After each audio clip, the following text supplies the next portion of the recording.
Ladies and gentlemen, please welcome the Vice President of the United States, J.D. Vance, Secretary of State, Marco Rubio, Special Envoy, Steve Witkoff, and the Executive Board Member, Jared Kushner.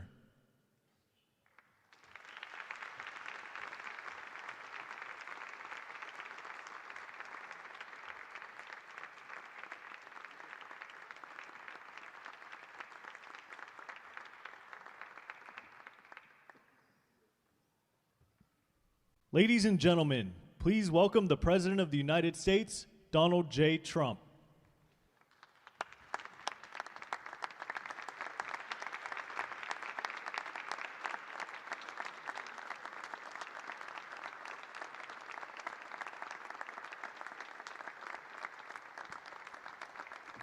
Well, thank you very much. This is a big day and lots of people watching, and especially from other countries, the leaders of, as you know, the other countries, because we have a large group of leaders, and the ones that aren't here are watching on Zoom.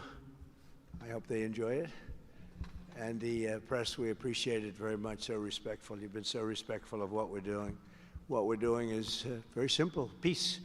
It's called the Board of Peace, and it's all about an easy word to say, but a hard word to produce, peace. But we're going to produce it, and we've been doing a really good job, and some of these leaders that are with us have helped me very much during just this first year. We have a first year like probably no other ever in our country, because we settled 8 wars and I think a ninth to come. It's turned out to be a tougher one. I thought that was going to be the easiest one, but with war you never know what's easy and what's not so easy. But we've had a great relationship, and I've become friendly with so many of the people. And I appreciate you being here. These are great people. These are great leaders. And the people that are watching by closed circuit and open circuit in many cases, they're so proud of it. They want it to be open. But they become incredible friends of mine. And, you know, we rebuilt our country in my first term, and now we're at a point that the United States has never seen before. We broke 50,000 on the Dow. They said that would take 4 years. We broke 7,000 on the S&P. They said you couldn't do that within 4 years. It would be impossible. And when I came in, they were all saying, if you could get to anywhere close to 45,000, it would be amazing achievement over 4 years. Well, we hit 50,000 in the first year, and we hit 7,000, which was actually tougher to do according to the Wall Street geniuses. We hit 7,000 in the first year. They said it could take 4 or 5 years. They'd be very happy. It would have been a great job. We did it in 1. But we're doing a great job. Board of Peace is one of the most important and consequential things I think that I'll be involved in. We've been involved in a lot, and really I've been involved in a lot with the people up here. We work together on ending wars with their country. Some of the wars were 32 years long, 32, 34, and a 37. That's a long time, and we ended it in about 2 days, each one of those.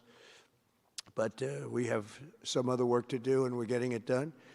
Gaza is very complex. It's been amazing. I want to thank Steve and Jared for an amazing job. Marco's over there watching. Everybody's fantastic. And JD, what a job. They're all doing. It's a team. I think it's the best team ever assembled. And you see that by the results.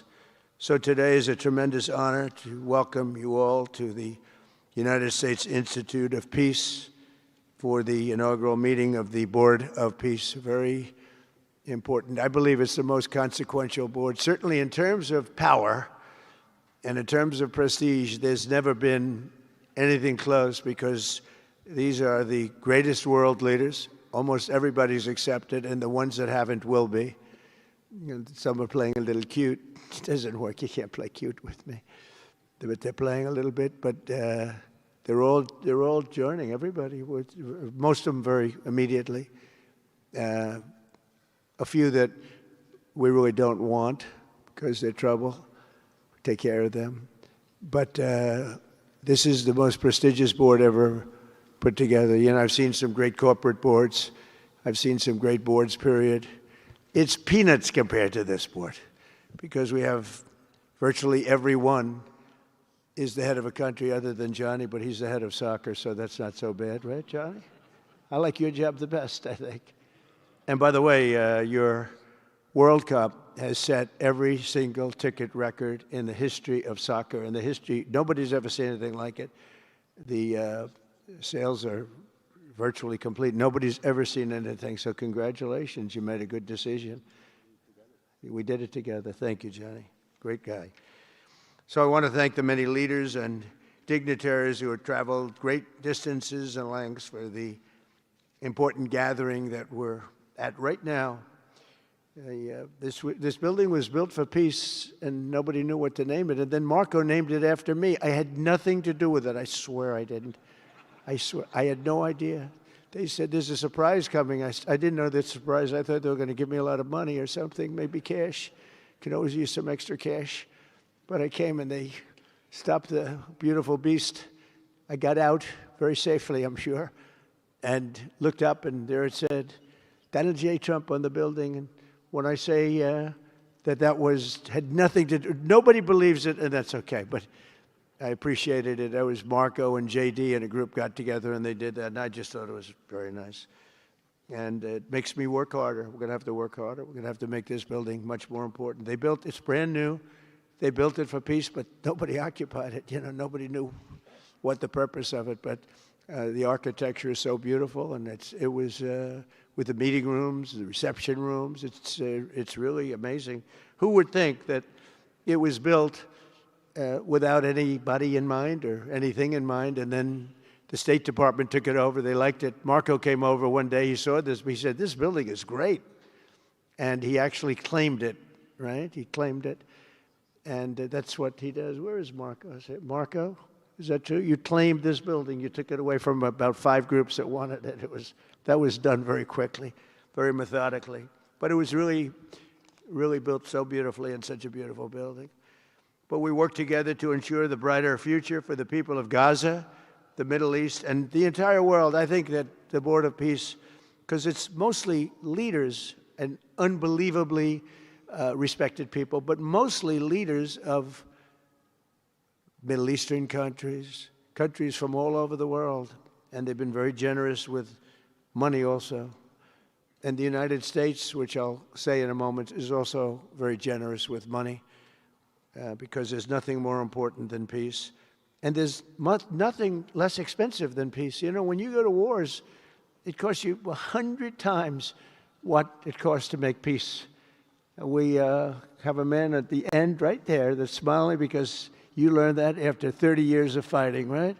30 years of fighting, we got it done. I want to thank you very much. That was a great thing you did. You and your new friend, they came to my office and they said, I've been fighting for 22 years. Now you're there for 23 years, right? But I've been fighting for 22 years. That's all I've done is fight this gentleman. And his counterpart was there for 7 years. He said, I've been there for 7 years. All I've done is fight this gentleman. And we had it worked out in about 24 hours, right? And it's been a good piece. And I think they've become friends. I'm not sure I'm allowed to say that, but I think so. I think they've become friends, right? Right. Great. Stand up. Stand up. These are 2 tough cookies, too. You think that was easy? It wasn't easy. These are 2 tough people, good people, but tough people. But, you know, we're in the Oval Office, and we were getting near. But the one was at one side of the room. I have 2 chairs right in front of the desk, the beautiful, resolute desk. One's over here. One's on the other side of the room. I said, folks, could you get a little closer? Well, I don't know. They felt very uncomfortable. You know, they've been killing each other for 32 years. So I say, can you get a little closer? After 1 hour, they were right next to each other. We made a deal. They hugged. They signed. And we had peace with 2 very important countries. And I'll never forget it. So they started off a little weak, and they ended up really strong. And you can be very proud of yourselves. It was a beautiful thing to see. Thank you. Look at that. Can you believe it? 32 years. Thank you. Thank you very much. But we're honored to be joined today by Prime Minister Rama of Albania. Where is President Milei? You're another one, I'll tell you. Where is President Milei? I endorsed him. I'm not supposed to be endorsing people, but when I like people, I've had a very good record of endorsing candidates within the United States. But now I endorse foreign leaders, including Viktor Orban, who's here, and others. And I endorsed this gentleman, Milei. He was a little behind in the polls. He ended up winning in a landslide. I just endorsed the Prime Minister of Japan. She was in a tight race, but was probably going to win. And she won in the largest number in the history of Japan. So she likes me a lot. But it was an honor, and you're doing great. Oh, look, they're sitting right next, Victor. But ultimately, I think I'm going to end up endorsing. Hey, look, as long as it works, it's okay with me. But the endorsement seems to be working in foreign countries, too, so that's good. But nice to have you both. Victor, nice to have you both. Very proud of you. The Prime Minister of another, really just a great guy, Pashinyan of Armenia. President Aliyev of Azerbaijan. I love saying that name now, At the beginning, it was giving me a hard time. Now I love saying it. It's a beautiful name. I love it. His Majesty King Hamad bin Isa Al Khalifa of Bahrain. Bahrain. Thank you. Thank you. Where are you? Where are you? He's so rich, he can sit there. He can sit wherever the hell he wants. He could sit up in the corner. He could sit up top. He might take a piece of this building, Marco. He'll take 25% of the building for about $6 billion.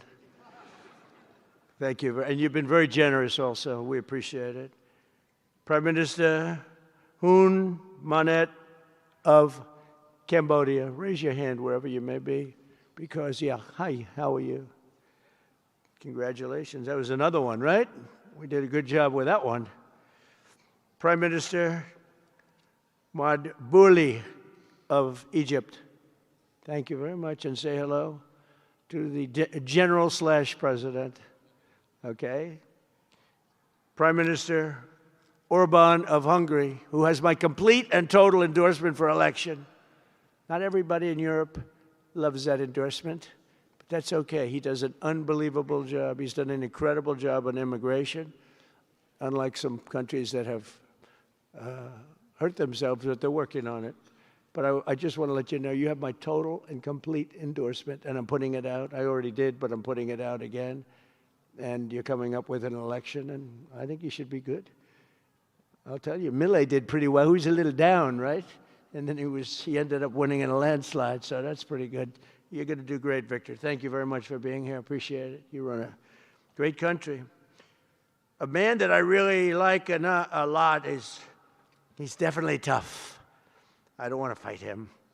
President Prabowo of Indonesia. Thank you very much. Please. This is a big guy. I tell you, I said, how many people in Indonesia? He said, like 240 million. I said, no, say it again. How many? It's a big country you have. And you do a great job and respected by everybody. And thank you very much for being here. Thank you very much, Mr. President. President Tokayev of Kazakhstan, thank you very much. What a country that is. It's a wonderful country and a rich country, in case anybody has any question. We have some very rich people here today. President Osmani of Kosovo. President, thank you very much. Great job you're doing, too. Thank you very much. Prime Minister Sharif, I like this man, of Pakistan, because there was some fighting going on when I got to know him, and your Field Marshal, General, great General, great Field Marshal, a great guy. And I got to meet the Prime Minister. And he said in front of our Chief of Staff, Susie Wells, who's right here, he said, nobody knows this, but I believe that President Trump saved 25 million lives when he stopped the war between us and India, right? You made that statement. I said 25 million lives. Could have been much more, actually. But it was really a beautiful thing. You said that in front of a group of people they walked out. They don't think about it, but you're talking about that kind of lives. That war was raging. Planes were being shot down, right? And it was Pakistan and India. And I got on the phone with both of them, and I knew them a little bit. I knew Prime Minister Modi very well, actually. But I got to know Pakistan through a little trade. They were trying to make too good a deal, and I got a little upset with them. And in the end, they got what they wanted, right? And they made a good deal. And I got to like them, the Prime Minister, the Field Marshal, who's a tough man, good fighter, right? Good, serious fighter. I like good fighters, actually. And when I heard that they were fighting, I picked up a certain newspaper. I won't tell you which one, because it's fake news generally. But I picked up this newspaper, and I saw that Pakistan and India were really going at it. And then it got worse and worse, and many planes were shot down. It was all out. And I called them, and I said, listen, I'm not doing trade deals with you two guys if you don't settle this up. They said, no, that has both of them. They didn't want to do that. I said, no, it has to. If you don't do it, I'm not doing a trade deal. We're not doing a trade deal.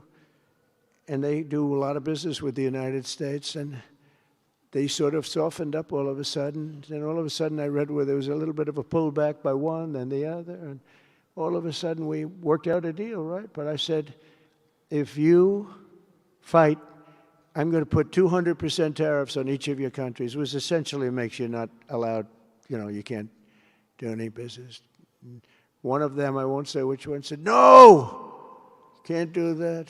They both wanted to fight. But when it came to money, it's not like money. When it came to losing a lot of money, they said, I guess we don't want to fight. And we solved that deal in 2-3 days, right? And we did. We said, these are two very powerful nations. These are two nuclear nations. And I don't want to say what was going to happen, but, bad things happen. So, Prime Minister, I want to thank you, because that was a very big deal. People have no idea. A lot of them say, oh, well, they weren't fighting. They were fighting. 11 jets were shot down, very expensive jets. And they were all in. Both of them were all in, and now they're not. And I think we'll always be able to settle up with them. I really do. I think you're going to have, it's a lot of progress was made even in the relationship. And Prime Minister Modi also, he's a great man. He's a great guy. They're all great. But I was very proud of it. President Pena of Paraguay is here. President, thank you very much. Young, handsome guy. It's always nice to be young and handsome. Doesn't mean we have to like you. I don't like young, handsome men. Women, I like. Men, no, I don't have any interest. Good, that's right. Thank you very much. You're doing a great job, too. His Excellency Prime Minister Al Thani of Qatar, just a great man, a great man and highly respected. And he's working with a man who is amazing. I always say he needs a public relations agency because you do so much good and they have you down as evil. And you're not evil. You help us so much and you're such a good ally. And I just want people to know that. And the Emir is incredible, smart, as smart as you can be, a great leader. And he cares so much for the people. And he cares so much for the Middle East. So I want to thank you very much and send my regards. Your country has been a great help. So, surprising to some of the people writing out there, but now they'll start changing their tune because it's true. I only tell the truth. Prime Minister Dan of Romania, wonderful people. The Romanian people are fantastic people, like you're fantastic. And a lot of them come and work in this country and help us in this country, as you know, and it's they are just really, really solid people. President Mirziyoyev of Uzbekistan, who is where? There he is, and a friend of mine. He's got one of the most difficult names in history, but that's okay. It doesn't matter. Your country's doing great. You're doing great. and just no problems. Every time I see him, nope, we're doing good, no problems. And General Secretary To Lam of Vietnam. Vietnam is incredible as a country and as a force, and it's an honor to have you. A really great honor to have you. A lot of respect for your country. We'll also want to express my gratitude to Vice President J.D. Vance, who is a fantastic man. He's a fantastic talent. He was a great student. He went to one school. He graduated. You know, most people, if you watch some of the people that were at the event in Munich, they didn't graduate quickly from college. They had everything they could do. There was one young, attractive woman. She was unable to answer questions. And she didn't do so well like J.D. did in college. J.D. graduated in a 4.5-year college in 2 years. And then he went to Yale and he graduated at the top of his class, went to the military grade. But when he went to Yale, there was one person that was marginally ahead of him, so he married her. Can you believe it? He married the person that was ahead. I don't know. I always like to say J.D. was first and Usha was second, because I get a little uncomfortable when I say them. But he's been incredible. He's a brilliant guy and a great guy, and he's been my friend. All of our people, we have a fantastic group of people, our cabinet members, everybody, many of them here. But JD's been great. Thank you very much. He gets a little bit tough on occasion. We've got to slow him down just a little bit on occasion. He says his mind. Now, then we have the opposite extreme. We have your friend sitting in the back. Your best friend sitting in the back is Marco. Marco does it with a velvet love, but it's a kill, right? The result is the same. They do it very differently. And Marco, you really did yourself proud 2 days ago in Munich. In fact, so proud that I almost terminated his employ because they were saying, why can't Trump do this? I do, but I say it differently. But Marco, don't do any better than you did, please. Because if you do, you're out of here. But no, I want my guys to do great. And the acclaim he's gotten and the acclaim JD gets is great. We have smart people. And when you see the representatives there, like Gavin Newsom, he didn't know what he was doing. They didn't even know why. He didn't know why he was there. Or AOC, she was unable to answer a simple question. And she could have said, well, I'm studying it, and I'll report back to you next week. You know, you can get away with that. But she just went, it's actually, I think it could be a career-ending answer, because for 25 years, anybody running against her, I think Susie is going to use that little piece of stuff. It was not good.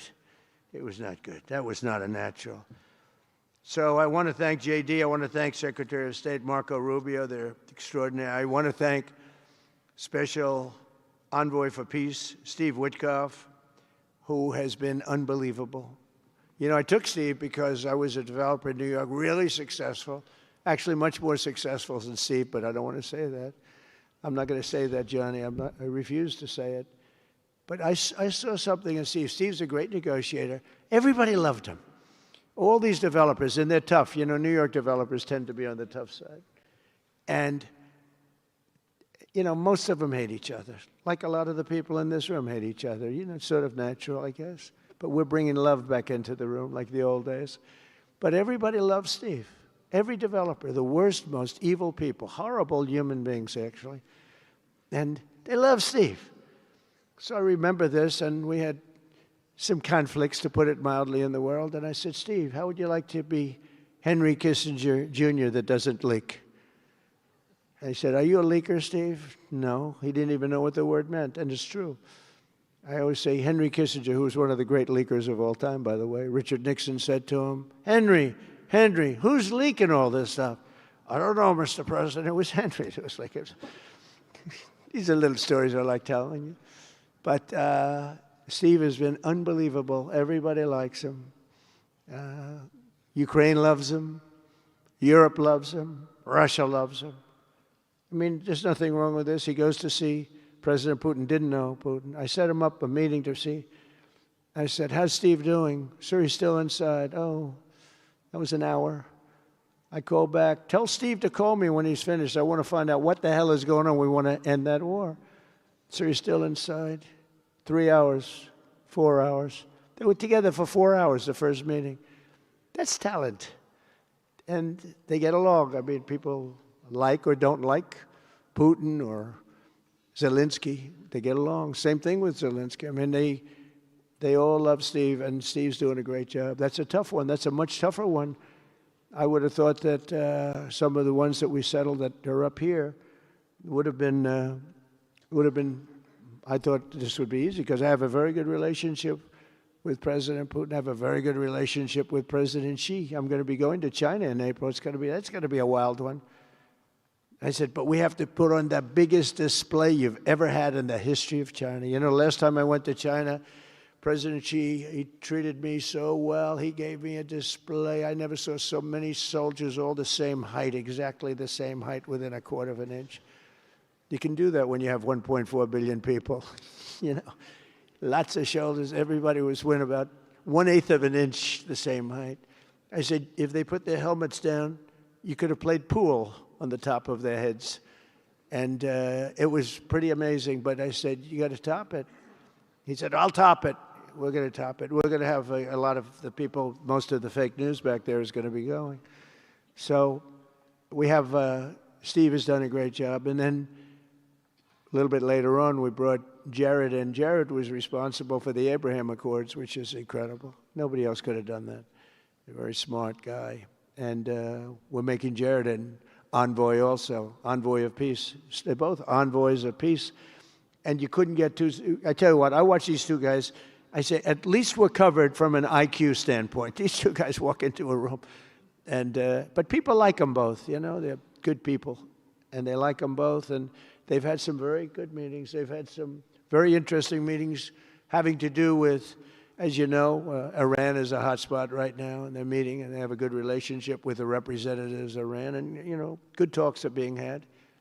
It's proven to be, over the years, not easy to make a meaningful deal with Iran. We have to make a meaningful deal. Otherwise, bad things happen. But we have to make a meaningful deal. But they have a great relationship with the representatives of Iran. They have a great relationship with the other one that they're really working on now. Because so many of these, I mean, as an example, Kosovo, Serbia. I did that one. Could you stand up if any of you guys are, when you're here, just stand up for a second. Kosovo, Serbia. Stand up. What a job. Thank you very much. We appreciate it. So good. And you're getting along. And when you don't get along, you'll call me, and we'll get it solved, right? We'll get it solved. Thank you very much. Really good. And then again, Pakistan and India. That was a big one. And just, I think you should actually stand. Come, please. Stand just for a second. Pakistan and India, thank you very much. And I spoke to Prime Minister Modi. He's excited. He's watching us right now. Egypt and Ethiopia. We're going to get that, you know, there's a little dam that got built. Little dam, like maybe the largest dam in the world. Built and financed, of course, by the United States brilliantly. And having a little trouble getting water to the Nile. It's not, that's a tough situation, but we're going to get that solved. Armenia and Azerbaijan, we talked about. And again, thank you, fellas, very much. Great job. Great job. Thank you. Cambodia and Thailand. So incredible what you did, that you got together and it all worked out. They're watching right now on closed circuit. Thank you very much, and thank you. That was a big one, Cambodia and Thailand. These are nasty fighters, I have to tell you. These fighters are nasty. Now we talk about, you talk nasty fighter, you're nice guys compared to this. Congo and Rwanda. That was, and we've got them pretty peaceful. There's little flare-ups every once in a while. I'll get a call once a week.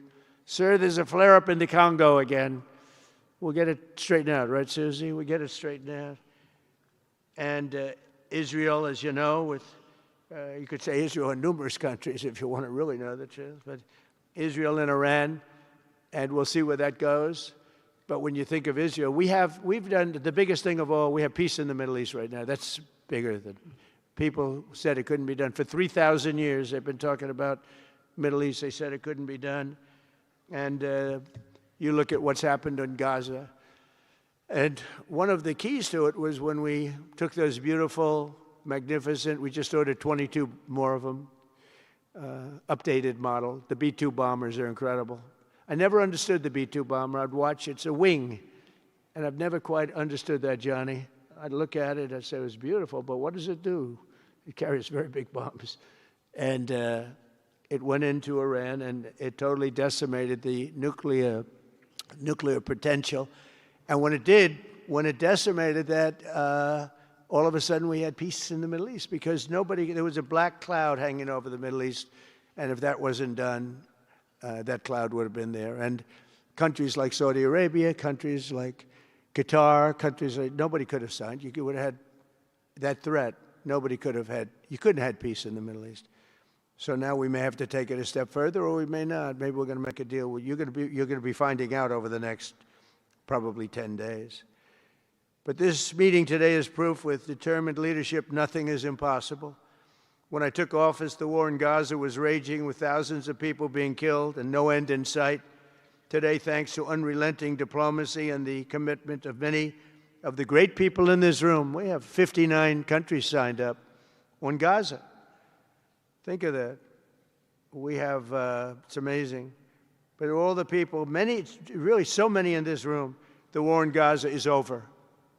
It's over. There are little flames. Hamas has been, I think they're going to give up their weapons, which is what they promised. If they don't, it'll be, they'll be harshly met, very harshly met. They don't want that. All the stuff like they don't mind dying. They told me that's not true. Everyone said, oh, they don't mind dying. No, they don't want to die. They said, we don't want to die. People don't want to die. The ceasefire was held, and every last remaining hostage, both living and dead, has been returned back home. Think of that. That was an impossibility. And we did hundreds of hostages, but the last 20, and I always said to Steve and Jared, I said, the last 20 are going to be very tough, very, very tough. And we got them back. We got the living back, and then we only got about 16 of the dead, and we said, well, you got to get them all. You promised them all. And they dug and dug and dug. You can imagine it's a job that's brutal. And Hamas really did a lot of that work. And you got to give them credit for that. They brought the last one home a week ago, and we got all 28 of them, living and dead. The amazing thing, because I've never seen anything quite like it, the parents of the dead, they knew their boy was dead. This case, boys, all boys, men, but to the parents' boys. They knew their boy was dead.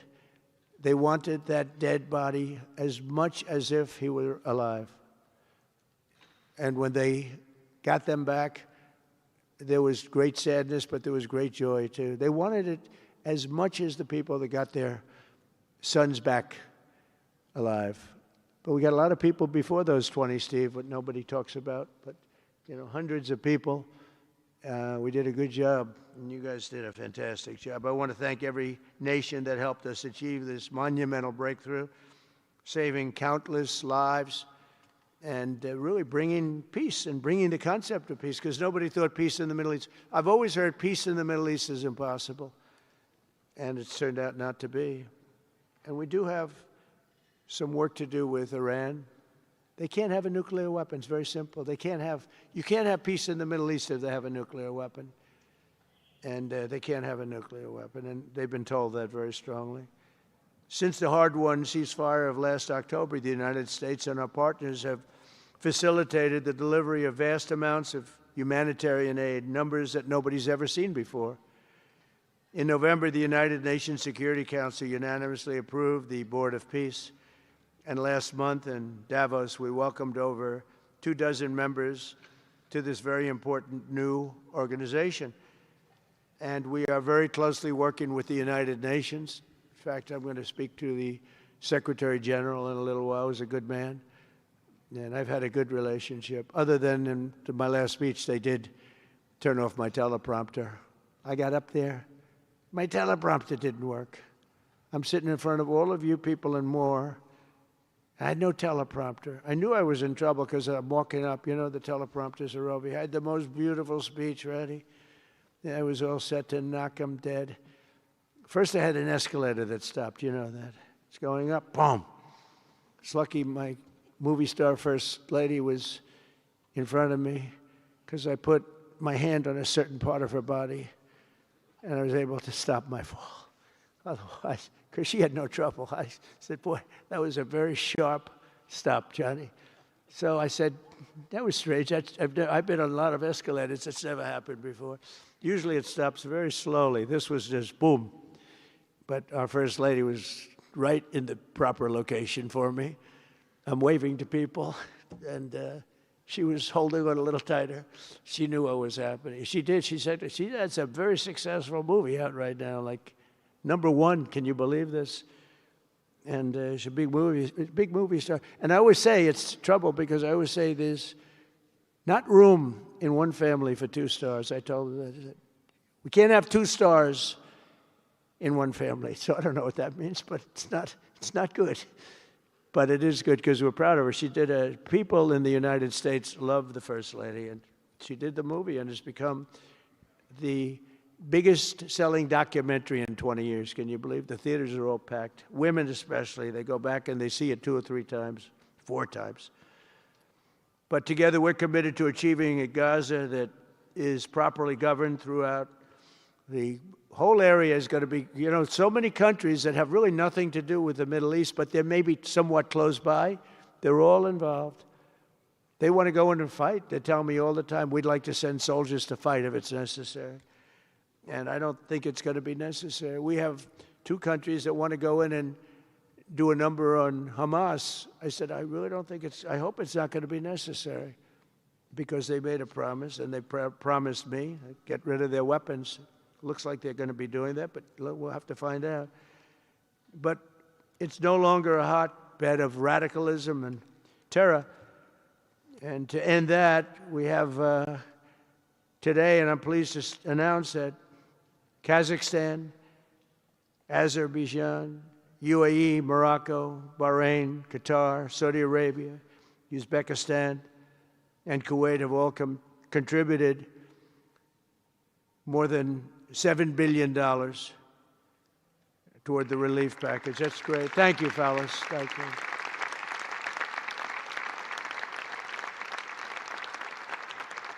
And many more are contributing too. So the numbers are, this just started. This is our first meeting. But every dollar spent is an investment in stability and the hope of new and harmonious. It's a region that's so important, it's so vibrant, it's so incredible. The people are so incredible, but we want to have a harmonious Middle East. The Middle East is amazing. So many friends in the Middle East, they're so smart. Sometimes they're too energetic. That's a lot of people aren't energetic. Sometimes they're a little bit too energetic. These are great people. The world is now waiting on Hamas, and that's taking place, and it's the only thing that's right now standing in the way. We have Lebanon with certain things that we're working on that are very important. We have to solve the problem of Lebanon, but it's relatively small in terms of what's been done. And again, the key was getting rid of the nuclear potential because Iran would have had a nuclear weapon based on everything we found out since within 1 month. We can't let that happen.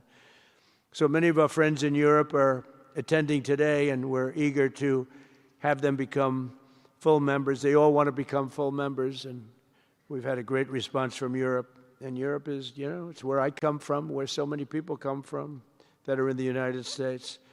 But we have a great relationship with Europe. We have a great head of NATO. He is a fantastic man, and he's doing a great job, really great job. I'm excited to announce that Norway has agreed to host an event bringing together the Board of Peace.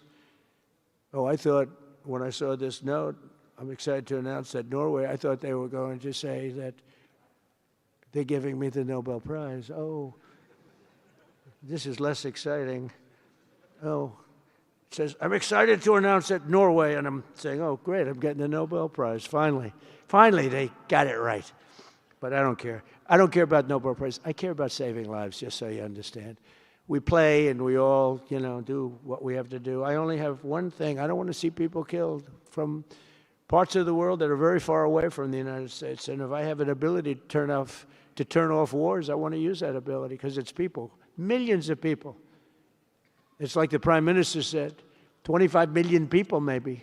And that's a small number compared to what it could have been if you really think about it, right? No, I want to save lives, and I don't care about prizes. And the UN Office for Coordination of Humanitarian Assistance is raising $2 billion for the support of Gaza. Additionally, Japan has just committed to host an aid fundraiser, which would be a very big one. It's already successful. We know some of the numbers that are being talked about, which will be attended by other nations in the region, including South Korea, the Philippines, Singapore, and others. And I know that China is going to be involved, and I think Russia is going to be involved. I think they will be. I want to have everybody, get all sides, because it doesn't help when you have all sides with one ideology. You have to have everybody together for this. I'm also pleased to announce that FIFA will be helping to raise a total of $75 million for projects in Gaza. And I think they're soccer related, where you're doing fields and you're getting the greatest stars in the world to go there. People that are bigger stars than you and I, Johnny. I hate to say it. You know, I met one of your great stars who came to the White House, as you know. And my son was very excited. These are great people. These are great people. And Johnny's going to bring the stars to the area. And they're really known. People in Gaza know every one of them, right? You know? So it's really something. And we'll soon be detailing the announcement. And if I can I'll get over there with you. I want to thank Johnny and FIFA for all of the wonderful things they did and are doing. They gave me their first Peace Prize. They gave me a Peace Prize. I think they saw that I got screwed by Norway, and they said, let's give him a Peace Prize. I mean, very good. Thank you, Johnny. I appreciate it. Johnny's very smart. He's very, very smart. The nations represented here today, just in closing, are not just contributing money. Some are also pledging personnel to help preserve the ceasefire and secure a very enduring peace. We have to have enduring peace. Having peace, knowing it's going to blow up in 2 weeks doesn't mean anything. In particular, Indonesia, thank you very much. Indonesia. It's a great country. Thank you very much. Look at that man. Look how tough he is. You think it's easy dealing with him? Look at that face. You are a tough cookie. And we say it lovingly, too. We need strength. You say, see, he doesn't mind. He's tough and he's smart. And smart is more important. Morocco, thank you very much. Great. What you're doing is great. Albania, Kosovo, Kazakhstan have all committed troops and police to stabilize Gaza. Egypt and Jordan are likewise providing very, very substantial help, troops, training, and support for a very trustworthy Palestinian police force. We think we're getting some very good people on that police force. And, you know, it's peace in the Middle East. We have peace in the Middle East. Think of it. For years you've been hearing about peace in the Middle East, and everybody's saying it's impossible. All of these countries are working together around the vision of a Middle East that is free from the curse of extremism and terror. And now is time. And by the way, even people with extremism and preaching extremism, they're exhausted. They're tired. It's been going on for too many years. I don't care who you are. They're tired. They want peace. And now is the time for Iran to join us on a path that will complete what we're doing. And if they join us, that'll be great. If they don't join us, that'll be great too. But it'll be a very different path. They cannot continue to threaten the stability of the entire region, and they must make a deal. Or if that doesn't happen, I maybe can understand. If it doesn't happen, it doesn't happen. But bad things will happen if it doesn't. With the commitments announced today, the Board of Peace is proving that it does not just convene countries. It devises and implements, and real solutions happen. We've come up with solutions. This is so little talk. This is very little talk, all action. First time, it was always talk in the Middle East. People would talk about peace in the Middle East and then they'd go home and they'd never even think about it again. Nothing would happen. We're providing a model for how responsible sovereign nations can cooperate to take responsibility for confronting problems in their own regions. The Board of Peace is showing how a better future can be built, starting right here in this room. And I want to let you know that the United States is going to make a contribution of $10 billion to the Board of Peace. Thank you.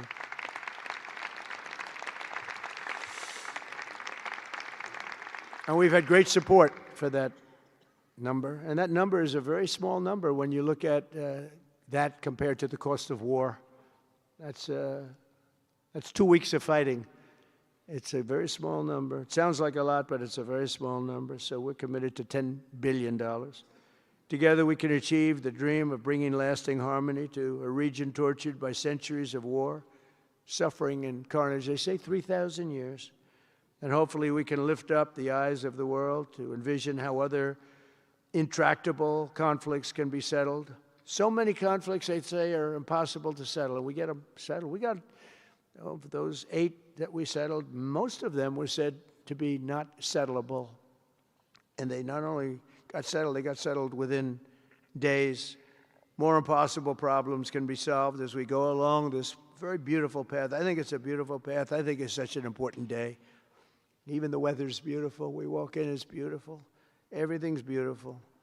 But the ancient wounds can be healed, and they are indeed ancient. This has been going on for so many centuries that our entire planet will be a better, safer, more beautiful, and more peaceful place for us all.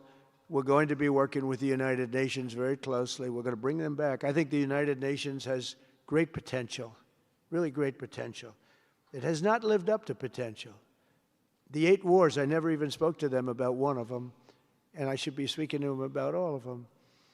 Someday I won't be here. The United Nations will be, I think, is going to be much stronger. The Board of Peace is going to almost be looking over the United Nations and making sure it runs properly. But we're going to strengthen up the United Nations. We're going to make sure its facilities are good. They need help, and they need help money-wise. We're going to help them money-wise.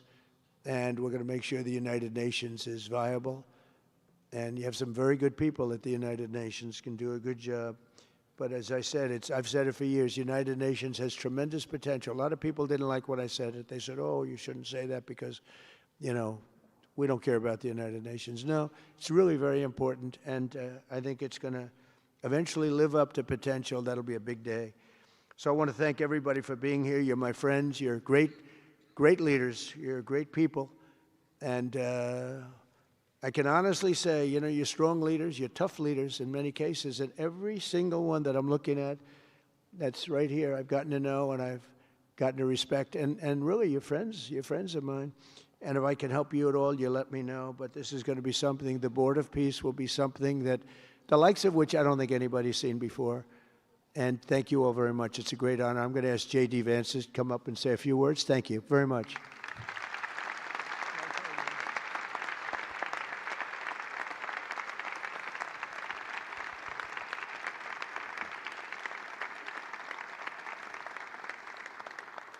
Well, thank you, Mr. President, very much for your leadership, but also for the kind words about me personally. I knew exactly what I wanted to say, but then after the President said that I was so smart and that I didn't want to repeat our Congresswoman who froze for 20 seconds over in Munich, now I'm tempted, sir, just to freeze for 20 seconds and just stare at the cameras, and maybe they'll say nice things about me like they do about Congresswoman Cortez. But I have 3 very brief messages. First of all, to the President of the United States, but to the entire team, to Marco, to Steve, to Jared in particular, who've done such an incredible job. I think what this Board of Peace represents is a recognition that if you actually have a President of the United States and a team that's committed to diplomacy, it can actually work.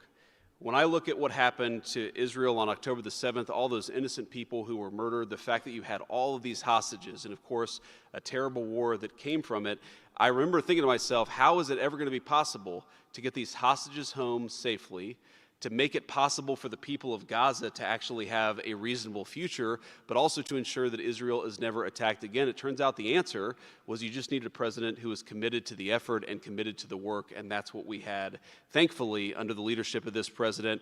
And you got to make peace, but then you have to make the peace stick. And that brings me to my second point. That's what the Board of Peace, I think, is fundamentally about, is making the peace stick. And it's an incredible thing that you guys have all done. So to all of the leaders gathered here today who are investing in the future, who are investing in peace, we're grateful to you. We're grateful for your partnership.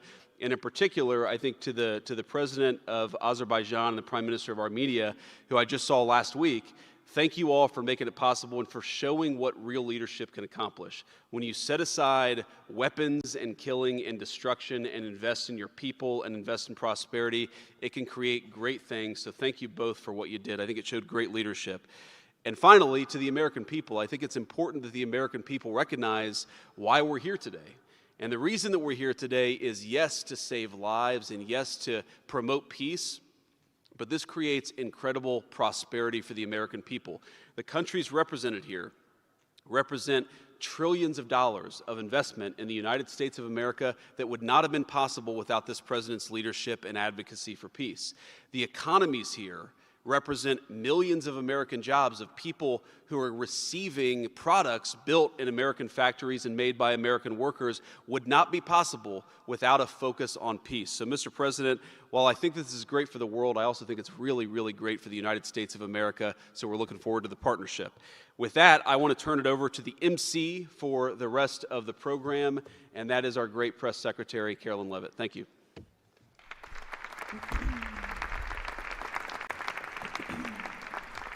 Well, congratulations, Mr. President and Mr. Vice President, for convening the first ever Board of Peace meeting, and we will now hear from our Secretary of State, Marco Rubio.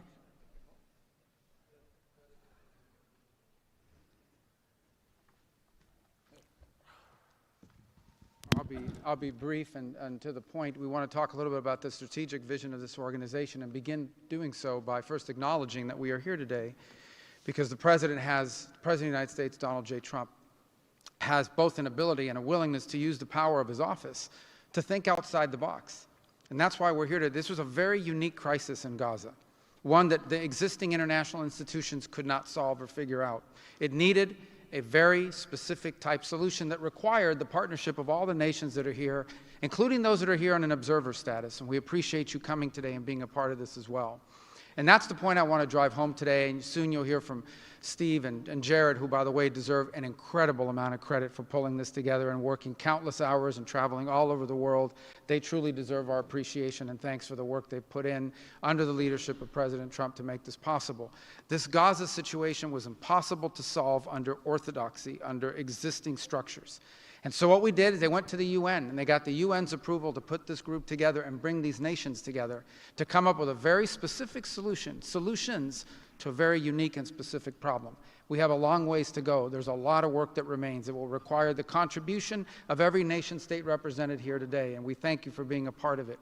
And we hope that this can serve as a model for other complex and difficult situations so they can be solved in the same way. But right now the focus is on this one. We have to get this right. There is no plan B for Gaza. Plan B is going back to war. No one here wants that. Plan A, the only path forward, is one that rebuilds Gaza in a way of enduring and sustainable peace where everyone can live there side by side with one another and never worry again about returning to conflict, to war, to human suffering, and to destruction. And again, Mr. President, thank you for having the vision and the courage to pursue something that has never been done before, and we're not done yet. And thank you to Steve Witkoff and Jared Kushner for the time and the work they put into this. And thank you on behalf of the State Department and the U.S. government to all of the nations that are here. Every one of you is indispensable, including our observer partners, who we hope can find your way to join us at some point as officially part of this. But we are grateful for the fact you're here today and the contributions you've made already. Thank you.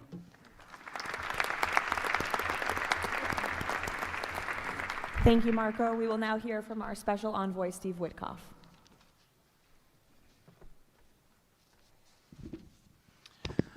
Thank you, everybody, for being here. I don't know if we ever believed that this was possible when we first started envisioning a Board of Peace, but of course, under the President's indispensable leadership, and it begins with that. It begins with President Trump's leadership and his direction. We are here today, and it's pretty amazing. I think we have some people to thank. We had an amazing partnership between the mediating countries, Qatar, Egypt, Turkey, Prime Minister Mohammed, you are an exceptional human being. You really are. Ali, thank you for everything you did. That's you right over there, Ali. Wherever Hakan is, Hakan, you were amazing. And so was Ibrahim and President Erdogan. And of course, to the Egyptians, Badr, I know you're smiling because we went through so much. And General Hassan was amazing. We all became friends here. Prime Minister Sisi, President Sisi, pardon me, and so many others. But our team, JD, your insight, your counsel, and Marco, you're an amazing secretary, and it's a privilege to work for you. And Jared, you are my dear friend and the best partner I ever had. You are an amazing person. But Mr. President, it is my greatest honor to work for you. It is the blessing in my life. I've had many blessings. I don't have to be a practicing lawyer anymore, but this is my greatest blessing. But I also have to mention one other person who is important to this discussion. Oh, the Israelis, I forgot. Prime Minister Netanyahu. Without him, much wouldn't have been accomplished as well. And that's really important that we acknowledge him here today, and Ron Dermer. But a person who doesn't care much about the acclaim, we have to acknowledge too, and that's you, Susie. Because I would come back and you would say to me on every trip, what can I do for you? This matters. And you are an inspiration for all of us. So I thank everybody, and let me get on to, am I going on to the next slide? Sure. Caroline? Sure. Okay. So with regard to the hostages, we're here today, again, I say it, I know it sounds redundant, but we're here today because of President Trump. Without him, none of this was possible. There were 251 hostages. 168 came out alive. 83 bodies were returned to their families so that they could grieve and remember their loved ones like in a normal way. In a way that brought their families together. So that was just as important. This was a monumental effort, and I want to tell a story about the president. Every time a hostage family came to visit with us, they were not on the president's schedule. I would walk down to the Oval Office, I would tell the president that there was a hostage family here, and he would say, Steve, bring them up. Every single time. Mm-hmm. And when we got the last 20 out, we had a celebration at the White House, and I could see the emotion on the president's face. And he came up to me and he said to me, I have to tell you, this is my 5th year in the Oval Office, and I don't know that I've ever had a more special time than this moment with these people, seeing them come home.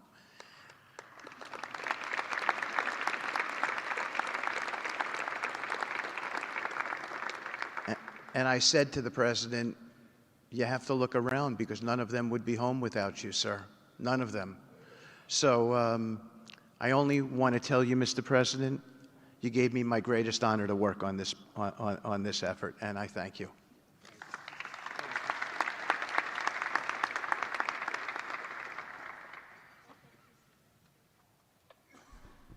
Thank you, Steve. Now you're going to hear directly from the team that has been tasked with implementing President Trump's 20-point plan for Gaza, beginning with our ambassador to the United Nations, Mike Waltz.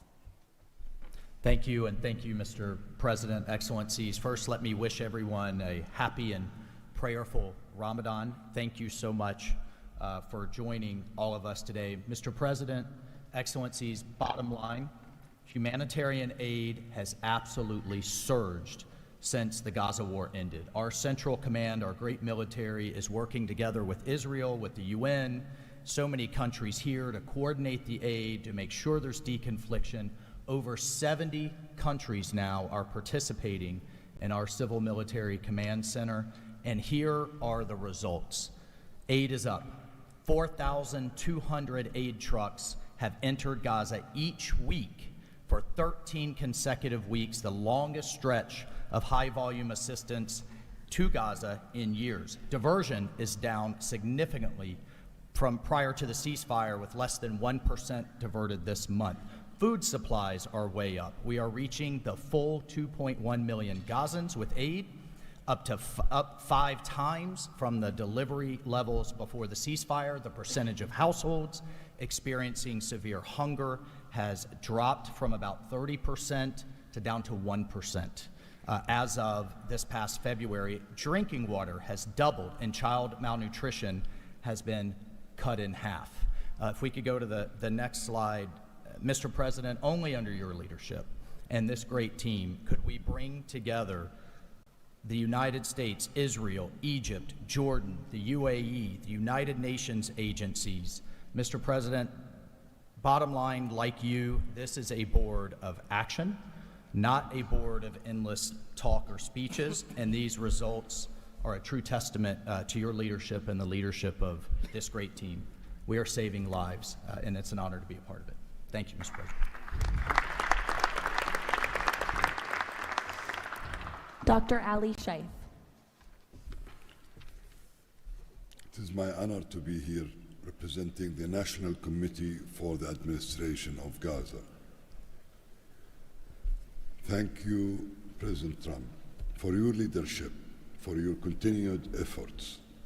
A new governing authority is now in place for Gaza, with a clear mandate and a clear commitment to establishing development and stability. However, we are operating in extremely difficult conditions.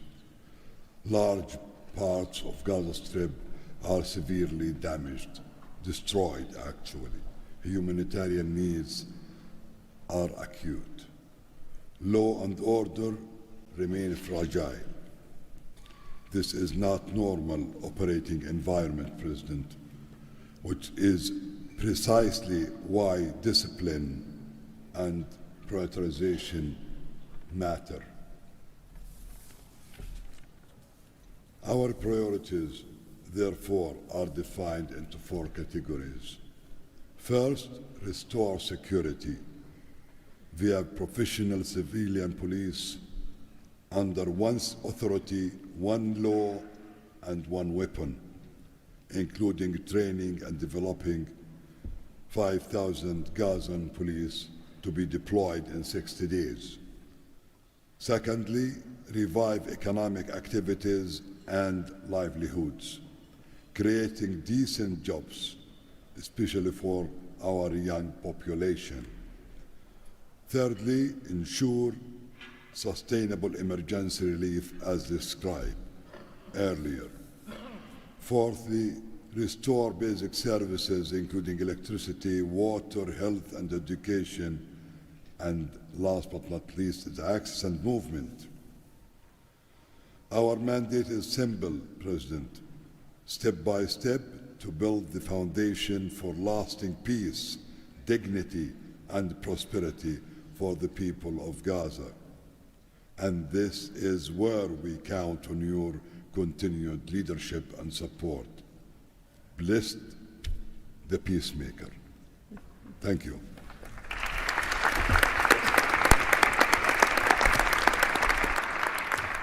Thank you. Now Nick Mladenov. Thank you, Caroline, and thank you, Mr. President. Today, we're very happy to announce that we're creating the Office of the High Representative for Gaza of the Board of Peace, which will be there to support, to guide, and assist the National Committee for the Administration of Gaza, hopefully removing the roadblocks that they will be facing in taking over civilian and administrative control of the Gaza Strip. We plan to work in full transparency under the guidelines and supervision of the Board of Peace and the Executive Board.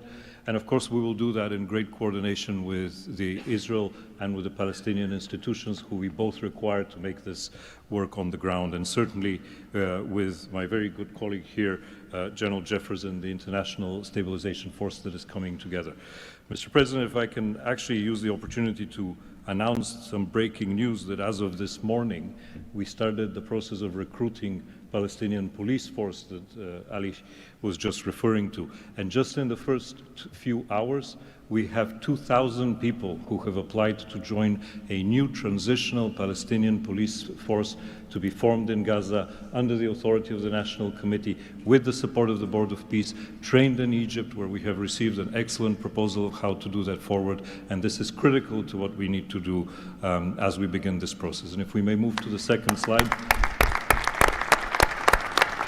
It is this Palestinian security force under the authority of the National Committee for the Transition Period that will allow us to ensure that all factions in Gaza are dismantled and all weapons are put under the control of one civilian authority. The only way to do that is the full implementation of the 20-point plan and the UN Security Council resolution, which binds us all to make sure that that is the way forward. We have now a fully agreed framework with the mediators on how to do this, and I thank very much the state of Qatar, Egypt, and Turkey for their excellent support in this. We now need to move forward on communicating it and negotiating the details of the implementation plan with the factions on the ground. But rest assured to all of you that we're on the right track, and if I can ask one thing of all of us, is to make sure that we have one message. There is no other option except the full demilitarization and decommissioning of all weapons in Gaza for reconstruction to begin and for people to have a new way of life going forward. Thank you.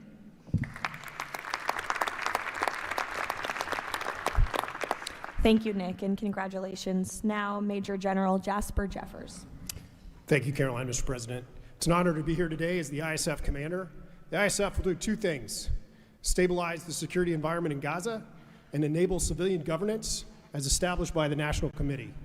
For the last few months, we've had a team on the ground of U.S. military experts preparing the infrastructure for the ISF. This team's already operating from a combined joint operations center that's going to be the headquarters for the entire ISF. As you can see on our map, our plan is for the ISF to be assigned in 5 different sectors, each sector receiving 1 ISF brigade. In the short term, we plan to deploy to the Rafah sector first, in addition to the training of police. Midterm objective is to continue to expand sector by sector, all moving to our long-term 12,000 police and 20,000 ISF soldiers. I'm incredibly pleased to announce today that the first 5 countries have committed troops to serve in the ISF: Indonesia, Morocco, Kazakhstan, Kosovo, and Albania. And 2 countries have committed to train police: Egypt and Jordan. I would also like to announce that I have offered and Indonesia has accepted the position of Deputy Commander for the ISF. With these first steps, we will help bring the security that Gaza needs for our future prosperity and enduring peace. Thank you.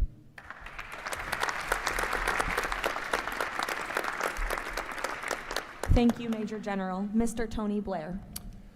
For decades, Gaza's governance has been characterized by extremism, corruption, ineffective institutions, and the complete absence of a route to prosperity for the Gazan people. Yet, as President Trump recognized, its potential has always been vast. 25 miles of Mediterranean coastline, proximity to great regional and global markets, and a young, dynamic population with a median age of 19. So today we set out profound changes necessary to rebuild Gaza for Gazans. Gaza not as it was, but as it should be, including its governance.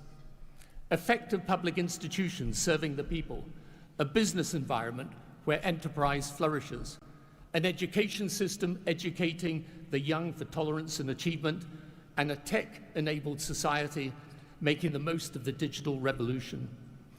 This is a vision of Gaza as part of a Middle East at peace, not a phony piece of declarations no one means and agreements no one intends to keep, but a genuine commitment to a region where, whether you're a Muslim, Jew, Christian, of any faith or none, you can rise by your own efforts and feel your government by your side, not on your back. That is the vision behind President Trump's 20-point plan for Gaza, and it remains the best, indeed the only hope for Gaza, the region, and the wider world.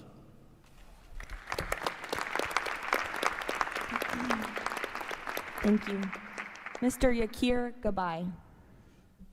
Hello, everybody. Thank you, Mr. President. Gaza is destroyed.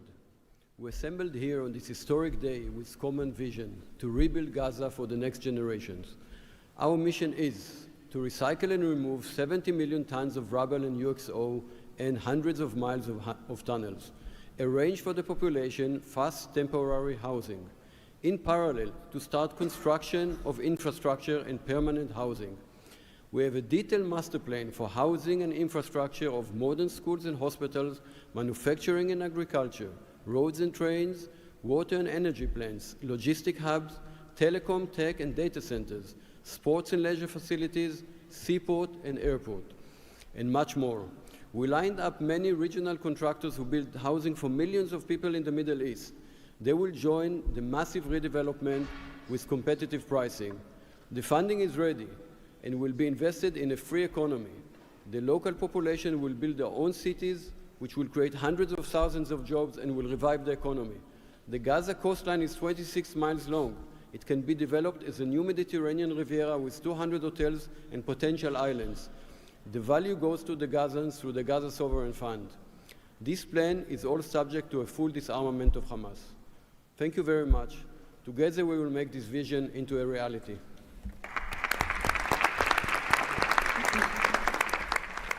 Thank you. Mr. Liren Tanmin. When we asked the NCAG what Gaza needs to unlock its potential, the answer was clear. Reconnect Gaza to the world, digitally and economically, and replace corruption with an open, tax-free system. Gaza was once a vital trade hub between Asia and Europe. Reconnection is a return to its roots. Even the word gauze comes from Gaza, where silk was woven and exported to Europe. So, we brought together Palestinian, Arab, and American partners to deliver practical solutions. By July, Gaza's 2G network will be upgraded with free, high-speed access to essential services. The NCAG is building a secure digital backbone, an open platform, enabling e-payments, financial services, e-learning, and healthcare with user control over data. This effort is supported by our regional partners, and I believe you will hear some exciting news from them on that later today. In parallel, we're advancing an Amazon-like logistics system to help Palestinian launch businesses import globally and trade securely. This will lower prices, drive growth, and help transform Gaza into an open, transparent, corruption-free economic zone. Thank you. Thank you. Mr. Mark Rowan. Mr. President, distinguished leaders, the goal is simple. Take the momentum all of you have provided and build it into something that is not just temporary relief, but something that provides a long-term foundation that will enable many of the goals we've spoken about today to be achieved. We plan to do this by gathering Gaza's productive assets in one unified structure. This will allow independent, professional, conflict-free management of the resources to benefit the Gazans. This will also enable expeditious planning and zoning and not fragmented projects that do not contribute to an economic whole. The potential here is tremendous, but it has to start somewhere. The start is in Rafah, where, as you heard, that will be the first place security is deployed. The plan is 100,000 homes for 500,000 residents plus $5 billion of infrastructure. Over time, 400,000 homes for the entirety of the population with more than $30 billion of infrastructure. Let me put it in financial terms. This is not a problem of money or collateral. This is a problem of peace. The coastline alone, $50 billion of value on a conservative basis. The housing stock, more than $30 billion as rebuilt. The infrastructure, more than $30 billion. $115 billion of value. It just needs to be unlocked and financed. Great. Thank you. Mr. Ajay Banga. Thank you, Caroline, and thank you, Mr. President. All this requires money. And so when the UN Security Council resolution got passed, we set about creating the Gaza Reconstruction and Development Fund at the World Bank. It's housed there. The World Bank's role is that of a limited trustee. We manage the donor contributions coming in of the type that the President said a little earlier in his opening remarks. And then we help to manage that money while it stays with us. And under the direction of the Board of Peace, we disperse the money for reconstruction and development projects in Gaza. This fund is ready to receive the donations that he spoke about just a little while ago. The second part of the story is that you as donors deserve the right to know that the money is being used in a transparent way. We are helping, along with the Board of Peace, which takes the ownership of ensuring that the right kind of financial, legal, and oversight mechanisms are being put in place. We've even assigned a financial controller from the World Bank on a secondment basis to the Board of Peace to ensure that we can try and help build the best standards in this process. Now, this is just the beginning. This work is going to need 2 or 3 things that the World Bank Group can bring to the table. The first is leveraging of public finance. Because of our AAA rating, we have the ability to leverage private bond money to help to create the resources we need to do what Mark just talked about. The second is we can de-risk private investing. And the third is we have people on the ground and expertise and knowledge of doing this kind of work in other markets. We want to be not an armchair critic of a process, but an active participant in giving Gazans and people in the region the opportunity of the lives they deserve the one time we get the chance. So thank you again.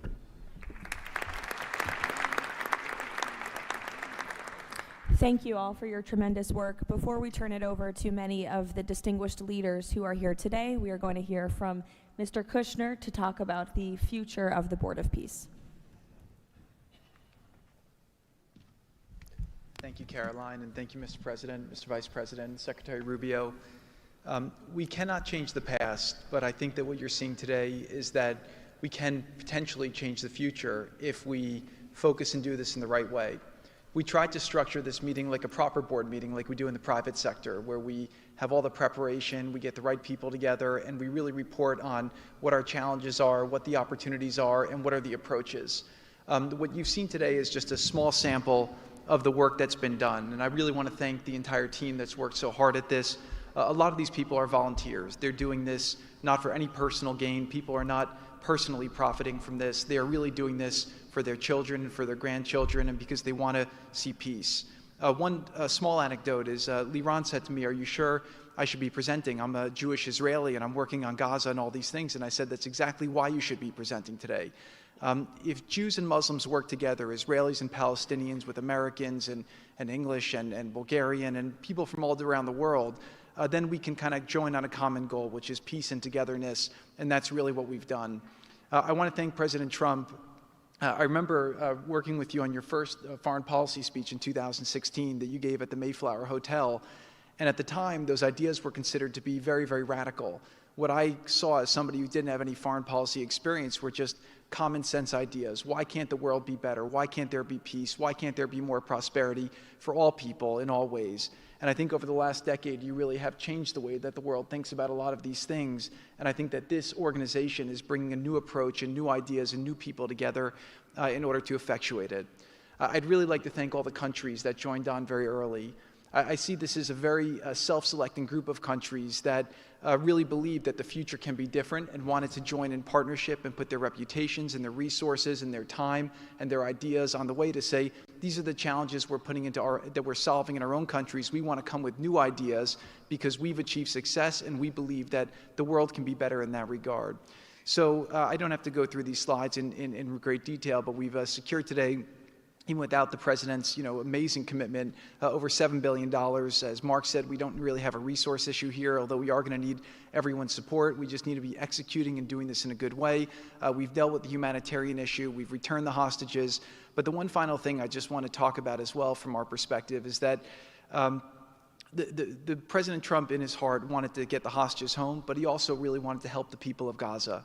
He saw the suffering that they were enduring, not through fault of their own, because of the bad leadership that they had, the situation they were born into, The war was a horrific, horrific situation. And I think through this process, thanks to Ali and the committee, we are now here to fully support the committee. We are here to help the people of Gaza, to lift them up and give them every opportunity to succeed. And we really see this as a partnership with them and with the Israelis to see if we can create an environment that can be peaceful, that can be functional, that can offer people the opportunity to really live a better life. And I think you've seen some of the work today, and hopefully we'll be successful. Like I said, the last one, failure is not an option, and we have to really push forward and keep finding ways to succeed with this. So really thank you, President Trump, Vice President Vance, and Secretary Rubio, and obviously Steve, who's been, like he said about me, I feel just about him.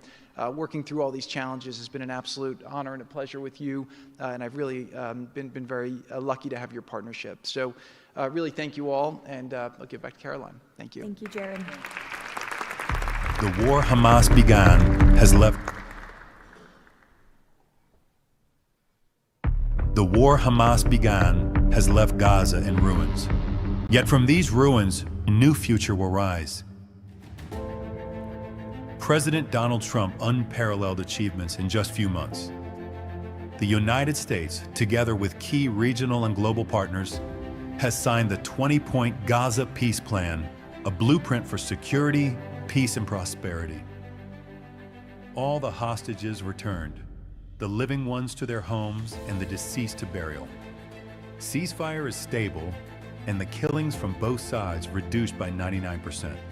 The United Nations Security Council approved the establishment of the Board of Peace chaired by President Donald Trump, a governing body dedicated to providing security, infrastructure, and homes for Gaza's people. Ushering in the new dawn for Gaza, the new Palestinian Technocratic Government of Gaza, the NCAG, was elected with consent of all parties, including the Palestinian factions, Israel, and the Arab countries. Rafah border crossing with Egypt was open. The NCAG will secure the disarmament of Gaza to ensure one authority, one law, and one weapon. The United States and its partners, in coordination with the World Bank, are pledging billions of dollars to rebuild Gaza. Safe areas are being established in Rafah and later across the Gaza Strip, where families can receive shelter, food, health care, and education. In Rafah, Gazans will build their first new city. The NCAG, with the Board of Peace, will expand development across the entire Strip, employing hundreds of thousands in reconstruction and business activity.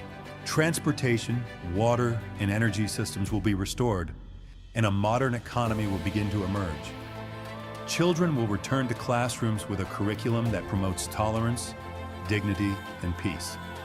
Our goal by year 3, Rafah fully rebuilt, unemployment curbed, and Gaza connected to the world through an Abrahamic gateway, linking it with Egypt, Israel, Jordan, Saudi Arabia, the UAE, and extending to India and Europe. By year 10, Gaza will be self-governed, integrated into the region with thriving industries and housing for all. This is the framework for Gaza's rebirth: secure, prosperous, and peaceful.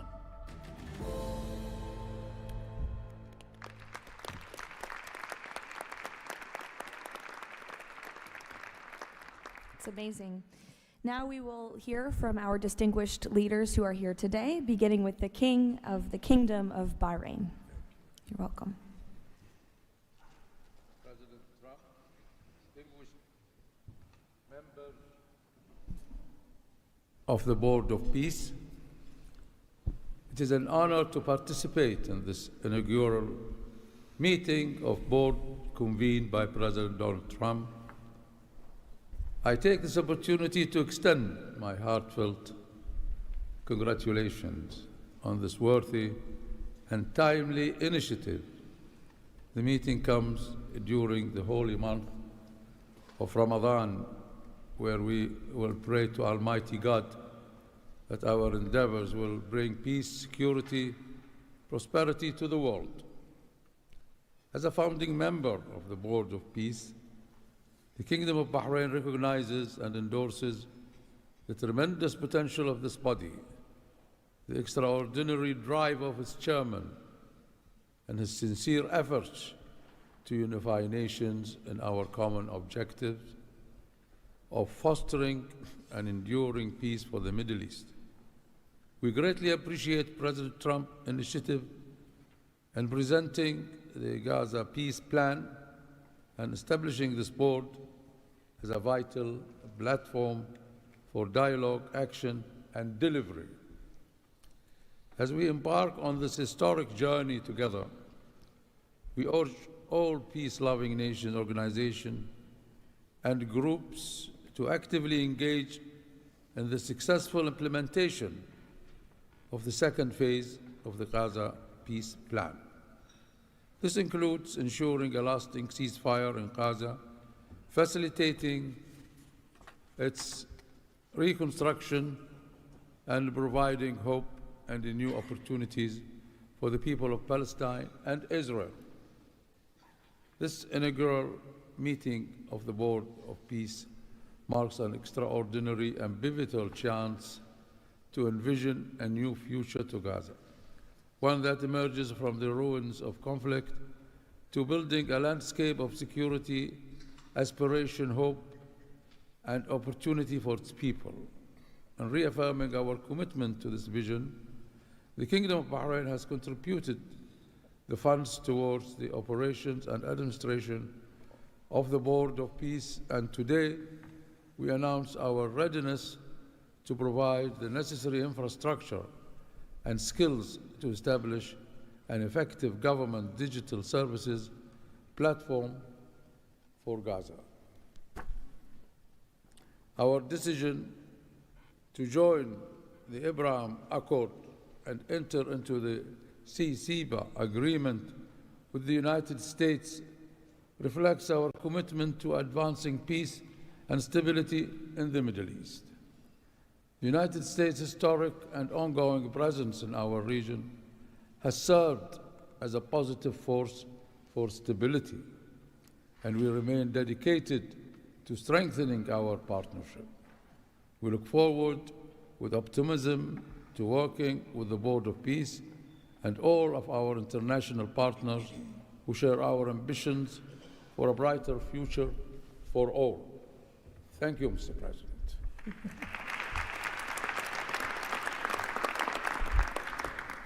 Next, the President of the Republic of Kazakhstan. Dear Mr. President, ladies and gentlemen, our meeting here at the Donald Trump U.S. Institute of Peace comes at a moment when decisive and pragmatic actions matter most.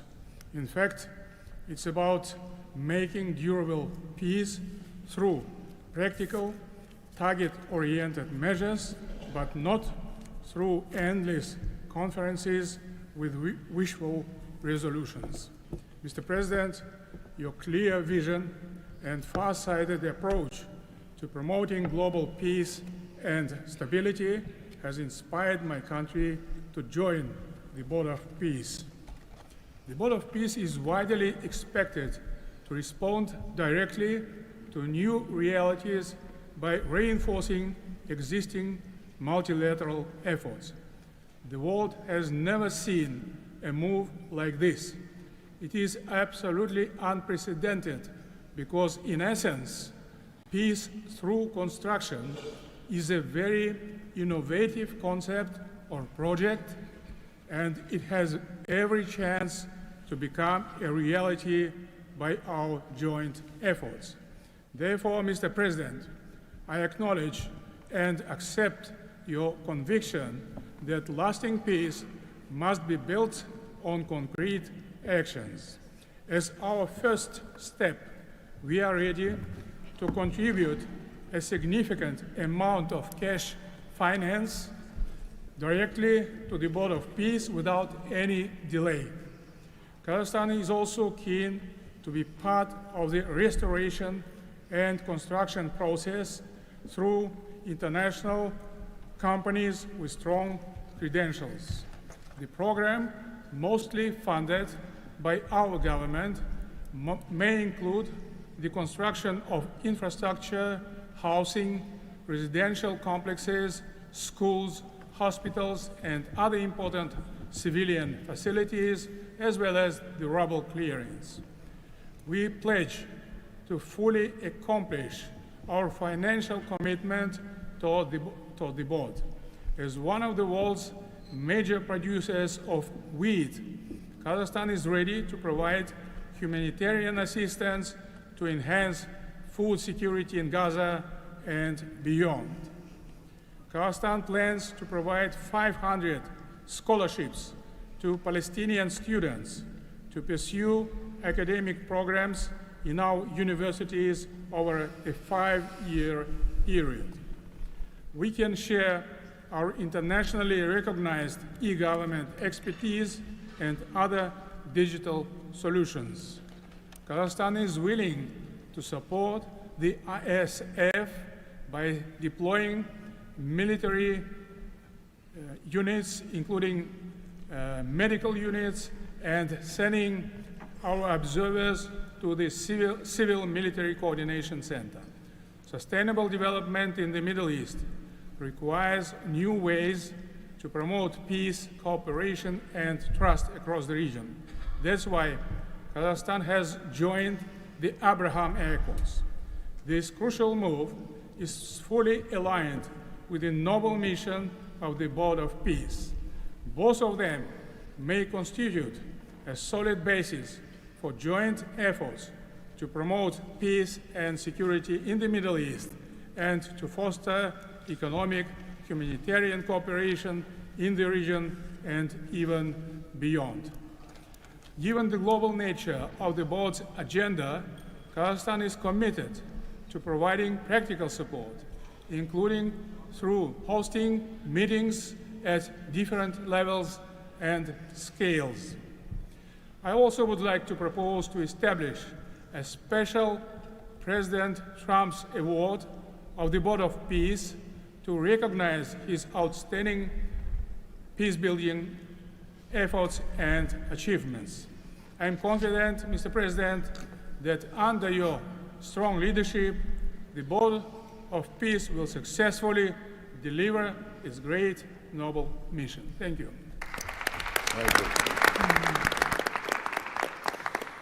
Next, the President of the Republic of Uzbekistan. Уважаемый господин президент Трамп, ваше превосходительство, позвольте выразить искреннюю признательность президенту Соединенных Штатов Америки Дональду Трампу за созыв инаугурационного заседания Совета. Несомненно, сегодняшний саммит – это результат политической воли и прагматизма президента Трампа. Узбекистан поддержал миротворческую инициативу о создании Совета мира и твердо заявил о намерении принять практическое участие в ее успешной реализации. Убежден, что работа Совета позволит сформировать благоприятную обстановку для экономического и социального восстановления сектора Газа. При этом любой механизм внешнего управления должен непременно опираться на внутреннюю поддержку населения сектора. Скоординированные усилия всех сторон позволят обеспечить устойчивость постконфликтного процесса и создание условий для скорейшего восстановления Газы. Подчеркну, что Узбекистан готов внести посильный вклад в возведение жилых домов, детских садов, школ и больниц. Уважаемые друзья, символично, что нынешний саммит проходит в Институте мира имени Дональда Трампа. Наша встреча является ярким проявлением международной солидарности, миротворчества и общего стремления к улучшению ситуации на Ближнем Востоке. Мы должны использовать эту историческую возможность для построения новой Газы с процветающей экономикой и достойным условием жизни для всего населения. Благодарю за внимание.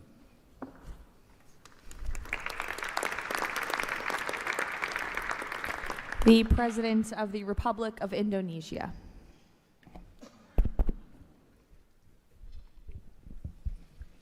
President Trump, distinguished delegates, Indonesia, from the first day that we studied President Trump's 20-point plan, we completely agree and we are fully committed to this plan, and that is why we joined the Board of Peace We are committed to its success. We know there will be a lot of obstacles, there will be a lot of difficulties, but we are very optimistic. With the leadership of President Trump, this vision of real peace will be achieved. There will be problems, but we will prevail. We will achieve our dream of peace in Palestine, peace, a lasting and peaceful solution for the Palestinian problem and in Gaza. The achievements of the ceasefire is real. We commend this, and therefore we reaffirm our commitment to contribute significant number of troops, up to 8,000 or more if necessary.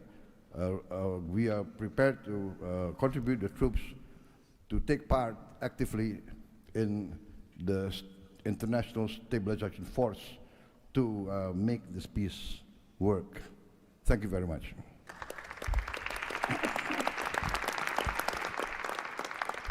The President of Romania. First of all, President Trump, thank you for convening this very important meeting, and thank you for your involvement and leadership for the peace plan in Gaza, a peace plan that have been comprehensive and stable, and also for your efforts and results in other parts of the world.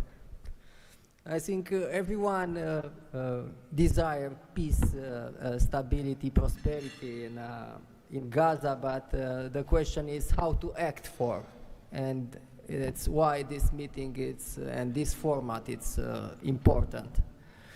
What Romania can do, first, on the humanitarian situation, we can increase the number of flights in order to extract children with disease and to treat in Romanian hospitals. We've done already, and we can do for 1,000 children and 4,000 family members.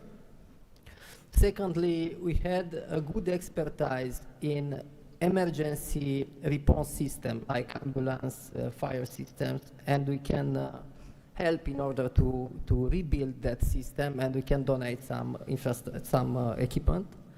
Third, we are already offering some scholarships for Palestinian students, and we can extend the program, and we can help also to rebuild, refurbish the schools in Gaza. And fourth, I think the most important, we had also some expertise.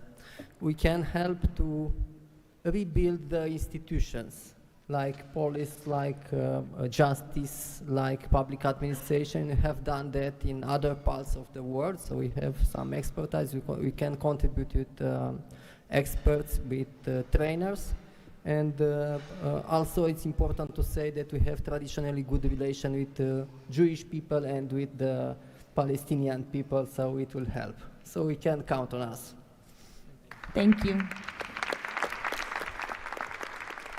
The Prime Minister of the Republic of Albania.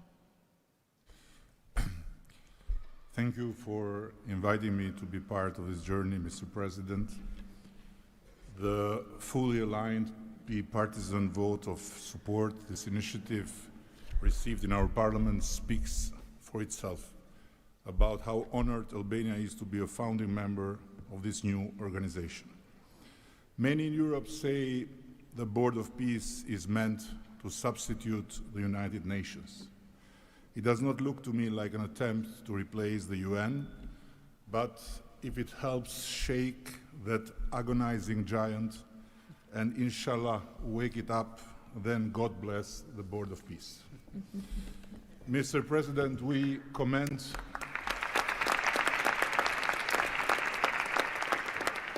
commend your decisive role in bringing a halt to the heartbreaking conflict in Gaza, and Albania has confirmed its participation in the stabilization force with our troops. At the same time, I propose that this board invite all countries to contribute directly by building a dedicated public facility for Palestinian children,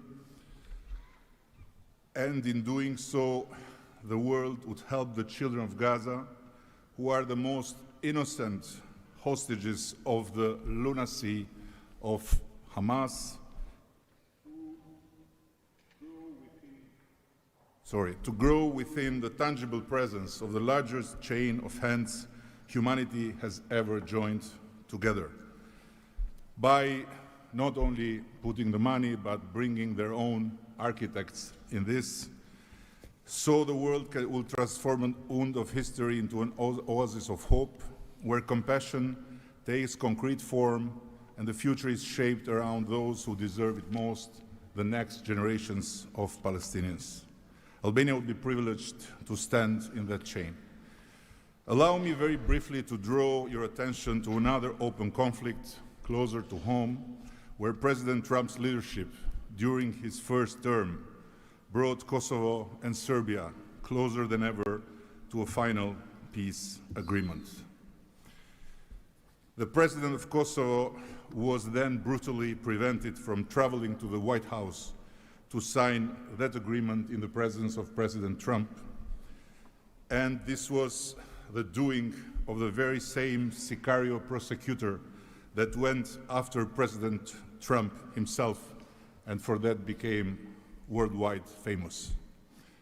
Today, the Kosovo president have now spent 6 years in pretrial detention before a special court in The Hague, sponsored by several democratic states, some of them present here, that should be shamed of that type of international justice. Just last week, Mr. President, another prosecutor, funded by this great country and its taxpayers, requested 45 years of imprisonment for him, a request that sent shockwave of humiliation through an entire peace-seeking nation. At this moment, only a few months stand between a man who rose from resistance to ethnic cleansing to become a peacemaker and the potentially devastating outcome in a court that has so far failed at every step to uphold the standards of democratic justice. For the sake of God, Mr. President, let's do something before, as you say, very bad things might happen again. And again, thank you so much for including Albania in this noble initiative by bringing close friends of Israel and of the Arab countries. We very much hope to be an added value in your amazing vision.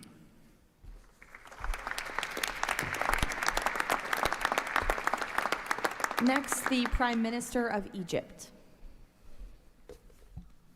Your Excellency President Donald Trump, distinguished participants, I thank President Trump for convening this meeting.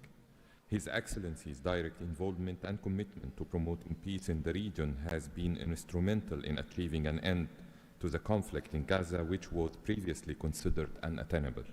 Egypt supports President Trump's vision to usher in a new era of peace and coexistence among the people of the region, in which the Palestinian people enjoy the rights to self-determination and statehood, in accordance to relevant international resolutions.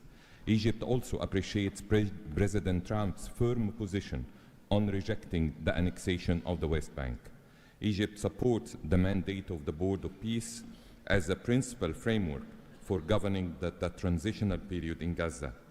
It is necessary to fully empower the National Committee for the Administration of Gaza to function effectively from within and throughout the Strip.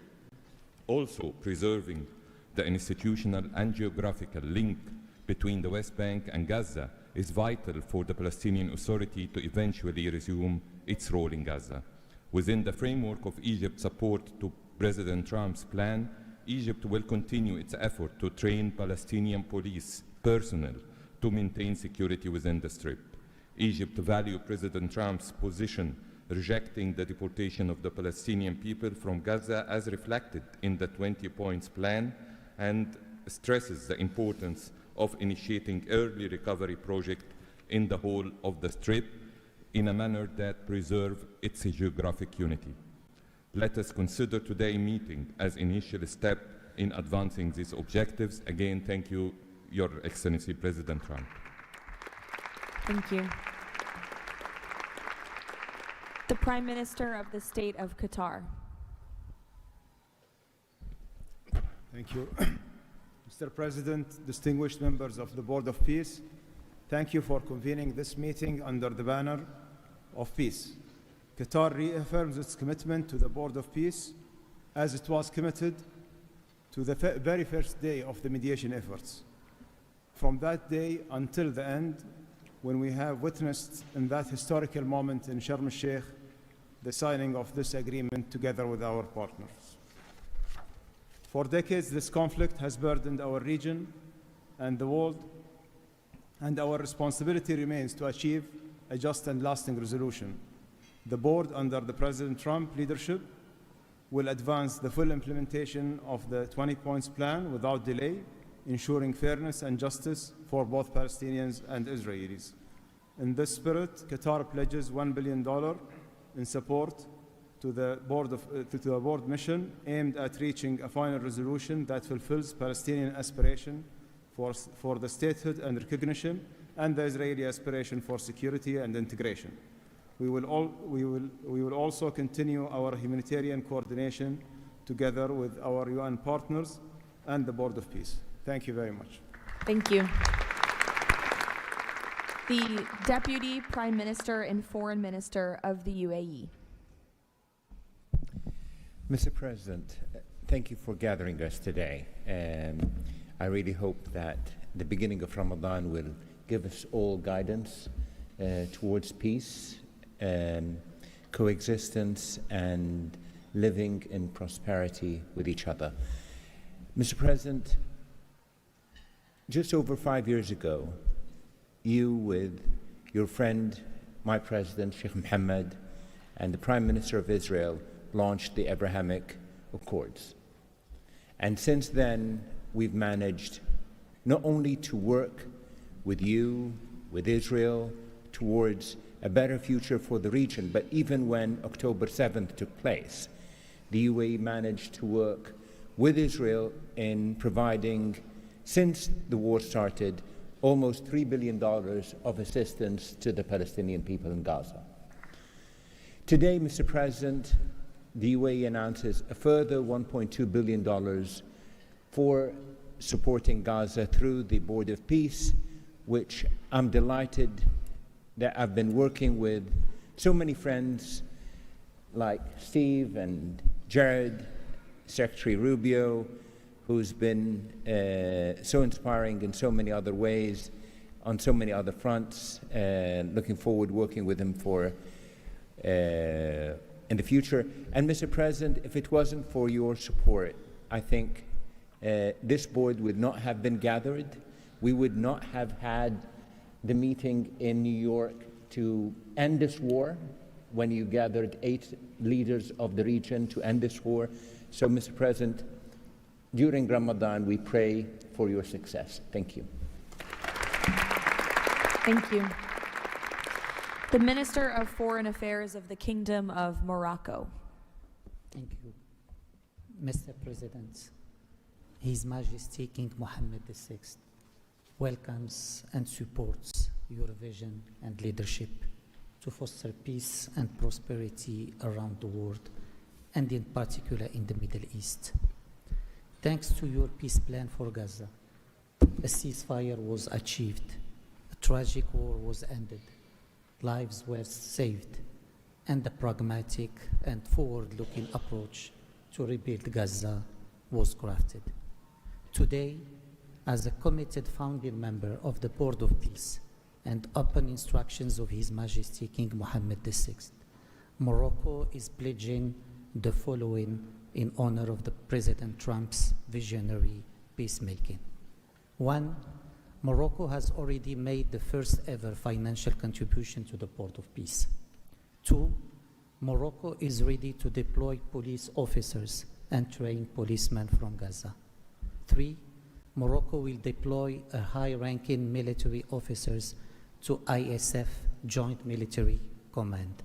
4, Morocco will deploy a military field hospital. 5, Morocco is ready to lead a de-radicalization program to fight hate speech and promote tolerance and coexistence. To conclude, allow me, Mr. President, to briefly highlight 4 elements. The conditions set in phase 2 of the your 20-point plan should be met for the success of our action. Preserving stability in the West Bank is crucial. The Palestinian ownership is important through legitimate institutions. Lastly, you are, Mr. President, the only leader able to bring peace to the Middle East. We hope that the stabilization of Gaza will help launching a global and genuine peace process based on the two-state solution. Thank you. Thank you. The Minister of Foreign Affairs of the Republic of Turkey. Mr. President, distinguished participants, after 2 years of immense suffering, ceasefire in Gaza has been achieved thanks to President Trump's personal engagement and our collective efforts. Yet the humanitarian situation remains fragile, and ceasefire violations continue to occur. A prompt, coordinated, and effective response is therefore essential. President Erdogan remains fully committed to Gaza's security, stabilization, and recovery. Turkey has already been providing immense amount of humanitarian assistance to Gaza. We can also contribute meaningfully to the rehabilitation of health and education sectors, as well as the training of the police force. In addition, we are prepared to provide troops to the International Stabilization Force. Mr. President, Turkey will continue to support your efforts towards a just and lasting peace. We remain convinced that the foundation of such peace is the two-state solution. Let us work towards that objective for the benefit of all peoples of the region. Thank you. The Minister of Foreign Affairs of the State of Kuwait. I'll be delivering my statement in Arabic. فخامة الرئيس دونالد ترامب رئيس الولايات المتحدة الأمريكية صديقة رئيس مجلس السلام أصحاب الجلالة والفخامة والسمو والمعالي الحضور الكريم السلام عليكم ورحمة الله وبركاته. أود أن أنقل لكم تحيات حضرة صاحب السمو الشيخ مشعل أحمد الجابر الصباح حفظه الله ورعاه أمير دولة الكويت، وتمنيات سموه بالتوفيق والنجاح لأعمال هذا المجلس. كما نتقدم بخالص الشكر لفخامة الرئيس دونالد ترامب على جهودها المقدرة والرامية إلى المساهمة في التوصل إلى إنهاء حالة الصراع بما يؤول نحو إقامة الدولة الفلسطينية المستقلة على حدود 4 من يونيو لعام 1967 وعاصمتها القدس الشرقية وفقا لقرارات الشرعية الدولية بما فيها القرار 2803 ومبادرة السلام العربية. إننا نجدد دعم دولة الكويت المبدئي والثابت والتاريخي للشعب الفلسطيني الشقيق وقضيته العادلة، ولطالما كانت القضية الفلسطينية ودعمها تشكل أحد ركائز السياسة الخارجية الكويتية، الأمر الذي يحتم علينا دعم كافة الجهود والمبادرات الرامية إلى إحلال السلام بما فيها خطة فخامة الرئيس الأمريكي دونالد ترامب ذات النقاط 20، معربين عن أملنا باستمرار نجاح هذا المسار والذي يظل مرهونا بتكاتف وتضامن المجتمع الدولي. ختاما،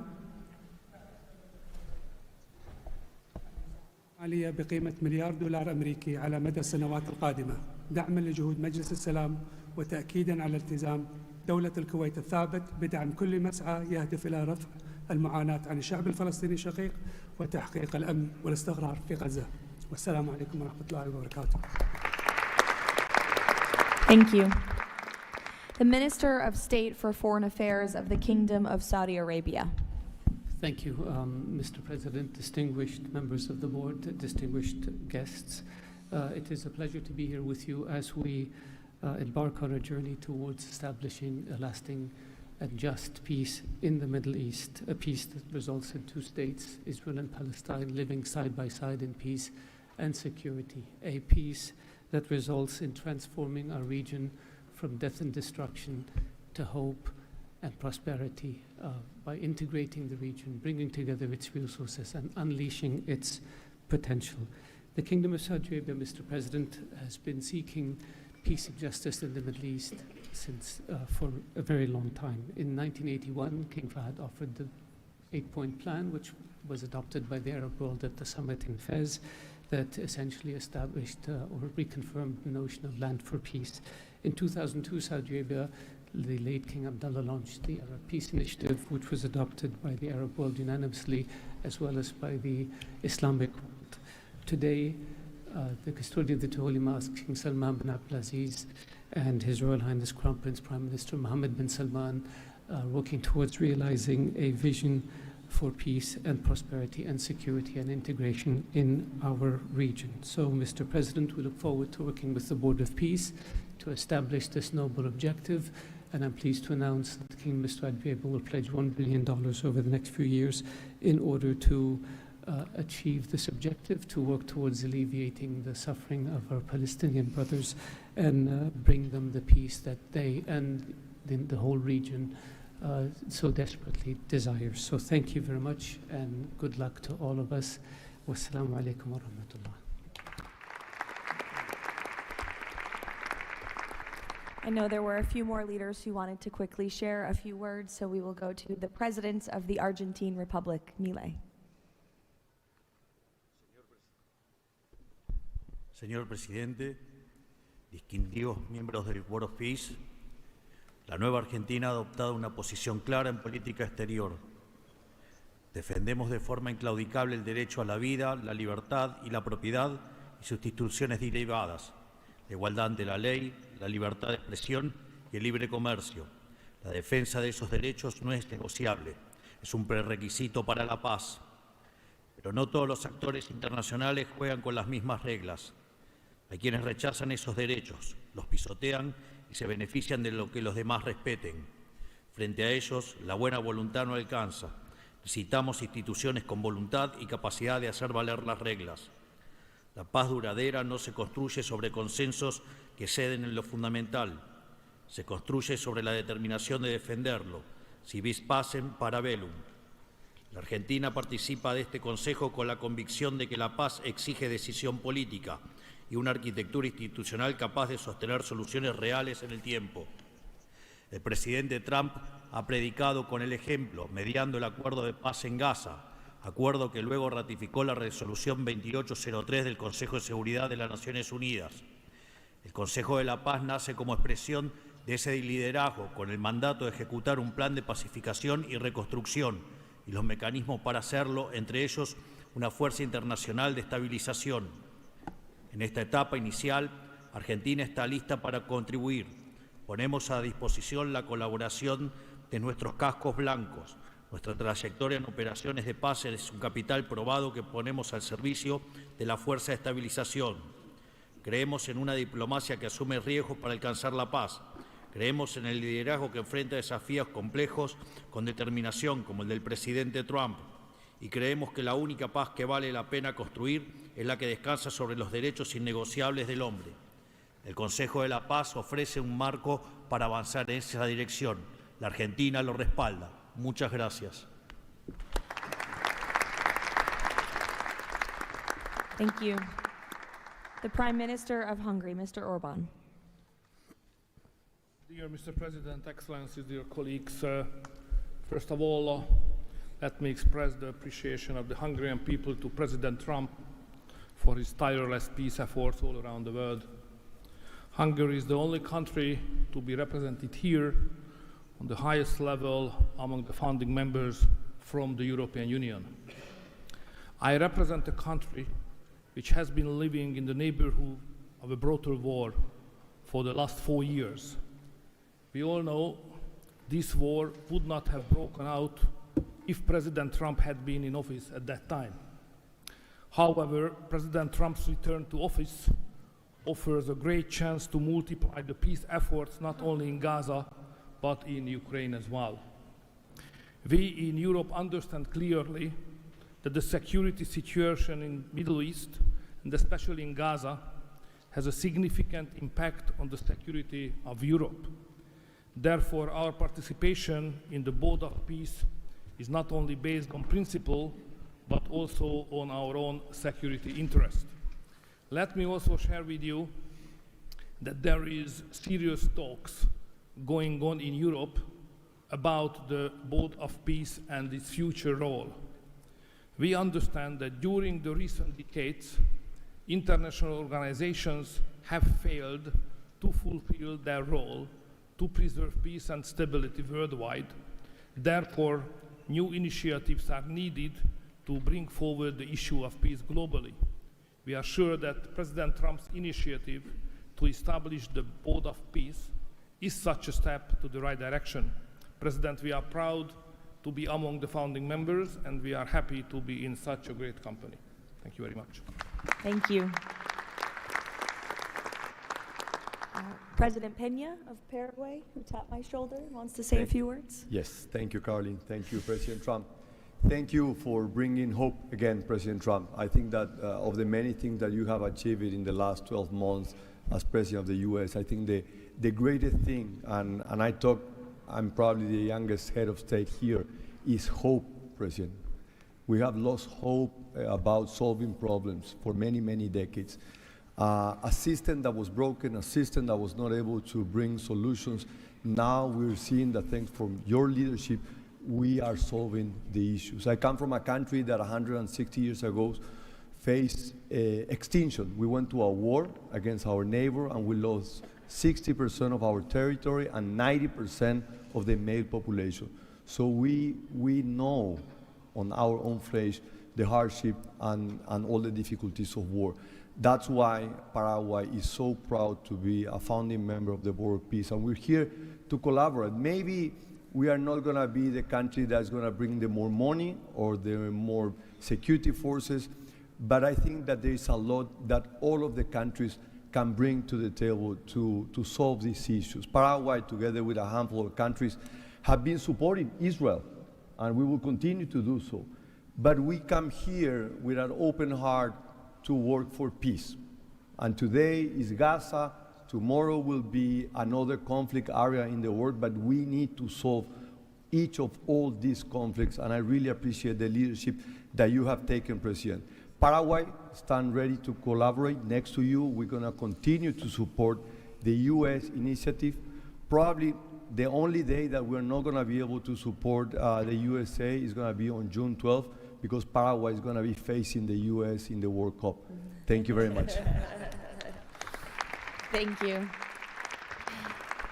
The Minister of Foreign Affairs of the State of Israel, please. Thank you. President Trump, this is an important day. Your historic actions have proven time and again. You are a leader who takes initiative, forges new paths, and works toward a better future for the entire world.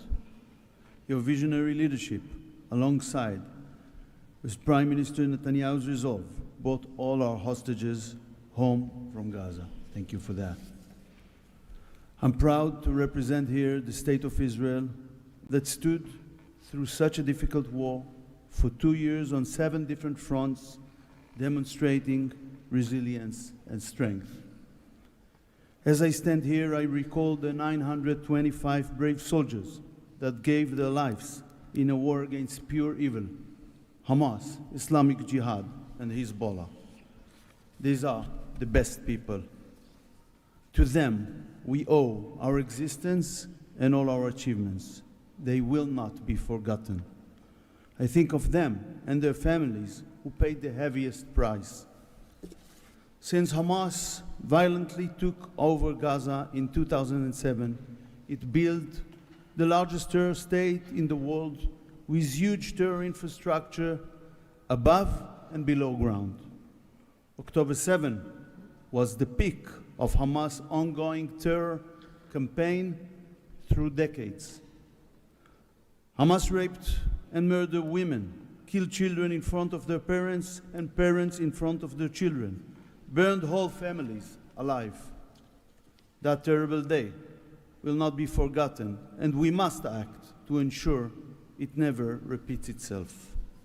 Distinguished leaders, all previous plans for Gaza failed because they never addressed the core issues: terror, hate, incitement, and indoctrination. At the heart of President Trump's comprehensive plan are the disarmament of Hamas and Islamic Jihad, demilitarization of Gaza Strip, and de-radicalization of Palestinian society there. It's the first plan to address the root of the problem. We support it and are working and will work toward its success. As Mr. Mladenov emphasized, Hamas must be disarmed. That includes all its weapons, its terror infrastructure, underground tunnel network, and weapons production facilities must all be dismantled. As the plan emphasized, there must be a fundamental de-radicalization process. The infrastructure that indoctrinates Palestinian children to hate and kill Jews in educational and religious institutes should no longer exist. All those are important not only for the Israelis. Gazans have lived under a terror regime for decades. The people of Gaza must be liberated from these terrorists.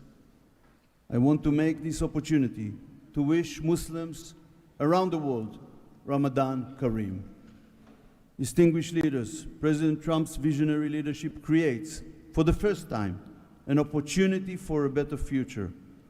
On behalf of Israel, I say thank you, Mr. Trump. Thank you for your leadership.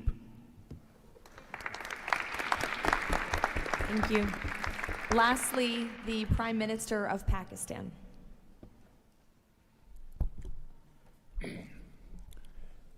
Bismillah ar-Rahman ar-Rahim.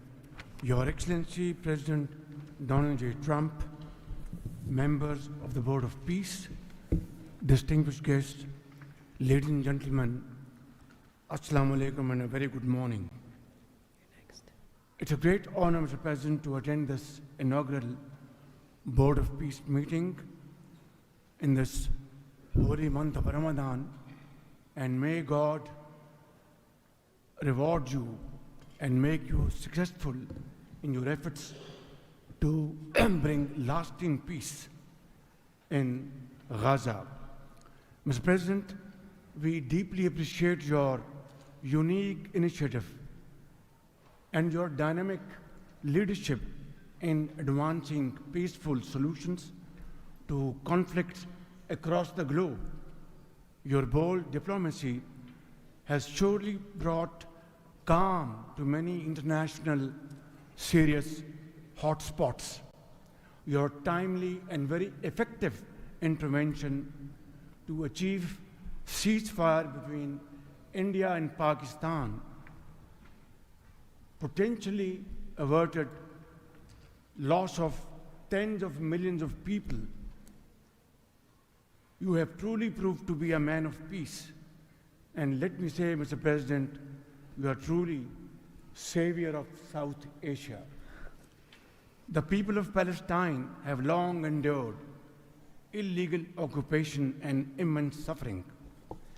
And to achieve long-lasting peace, it is very important that ceasefire violation must end to preserve lives and advance reconstruction efforts.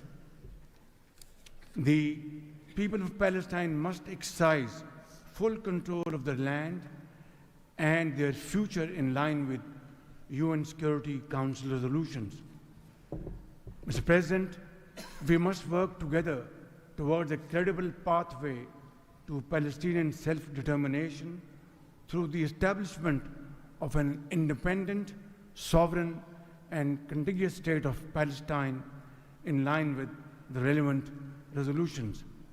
Mr. President, we hope that under your visionary and dynamic leadership, we will ensure a just and lasting resolution to the issue of Palestine. And today is a day which will mark a place in the annals of history that through your efforts, through your untiring support and great efforts,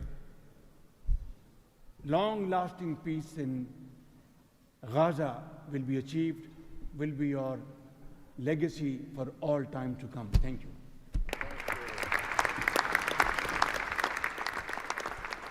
Thank you. We will now hear from the president of FIFA, Giovanni, to share more about FIFA's new partnership with the Board of Peace. Thank you, Caroline. dear President, distinguished leaders, dear friends, I just have 3 quick points I want to mention now. Football, that's the first point, football, or soccer as it is called, here is the world's universal language. It is spoken by 6 billion people, 6 billion fans who have the same feelings. It's about hope, it's about joy, it's about happiness, it's about coming together, and it's about uniting the world. Mr. President, we will unite the world here this summer during the World Cup, but if we truly want to unite the world, we need peace, of course.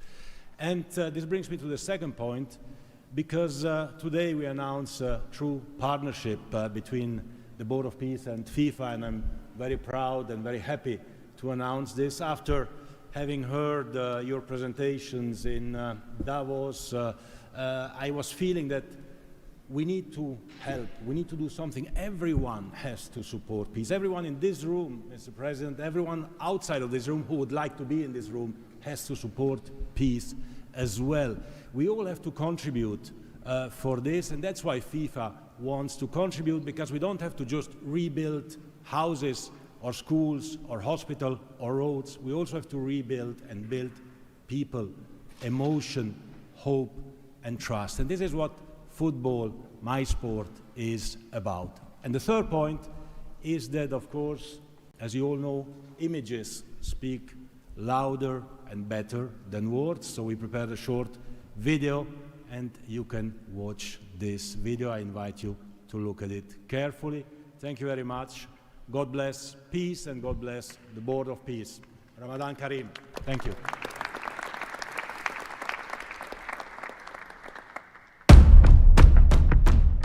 In a world where conflict has silenced playgrounds and broken routines, there is one language that still unites hearts: football.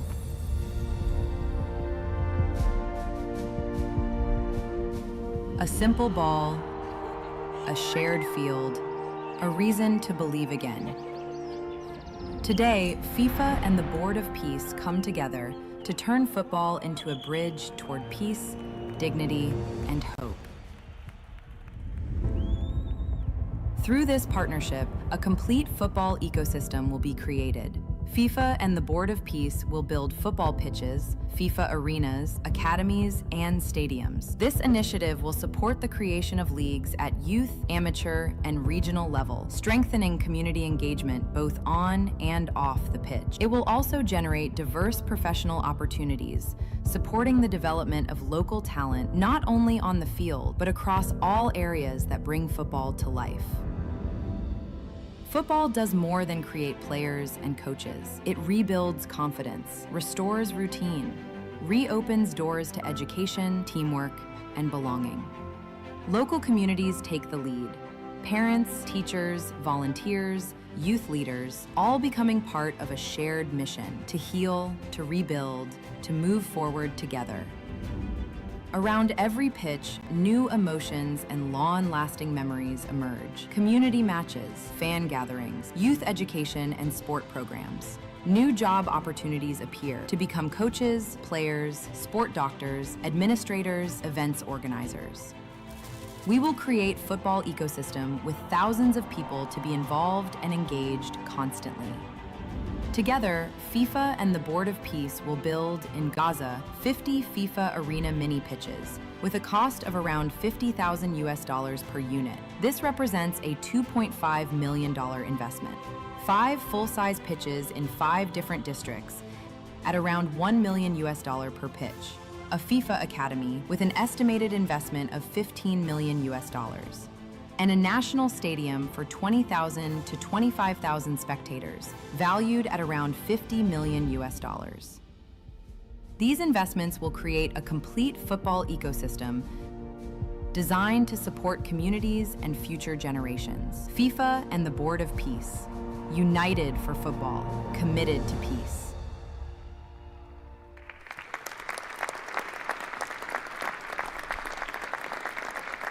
Thank you, Gianni. That's wonderful.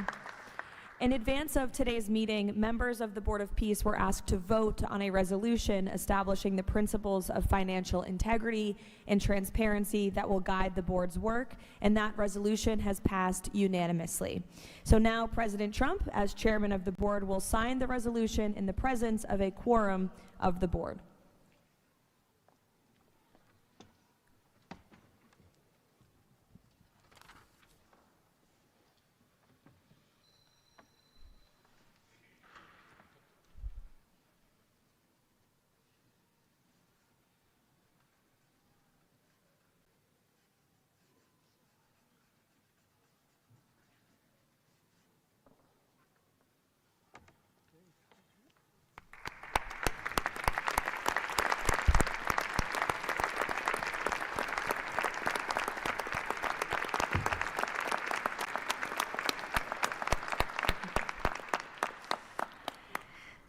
Now, while this is not a fundraiser, the Board of Peace has already inspired remarkable support from so many on this stage. As President Trump announced earlier, total pledges exceed $6.5 billion in relief and rebuilding in Gaza, and thousands of personnel have been committed to help preserve the ceasefire and secure enduring peace. I would like to ask the heads of the following delegations to join President Trump on stage as he signs the fundraising pledges: Albania, Azerbaijan, Bahrain, Egypt, Indonesia, Jordan, Kazakhstan, Kosovo, Kuwait, Morocco, Qatar, Saudi Arabia, the UAE, and Uzbekistan. Please join the President as he signs the fundraising pledges.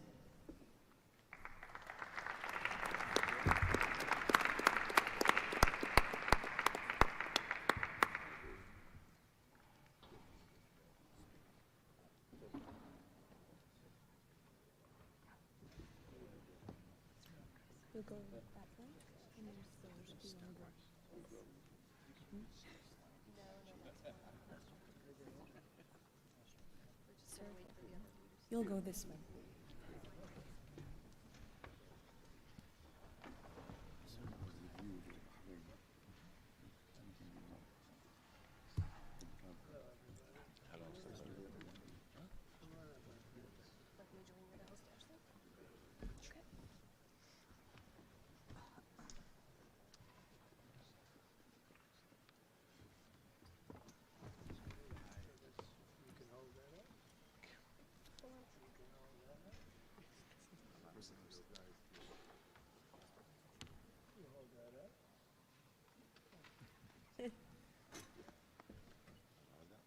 Sure. All right.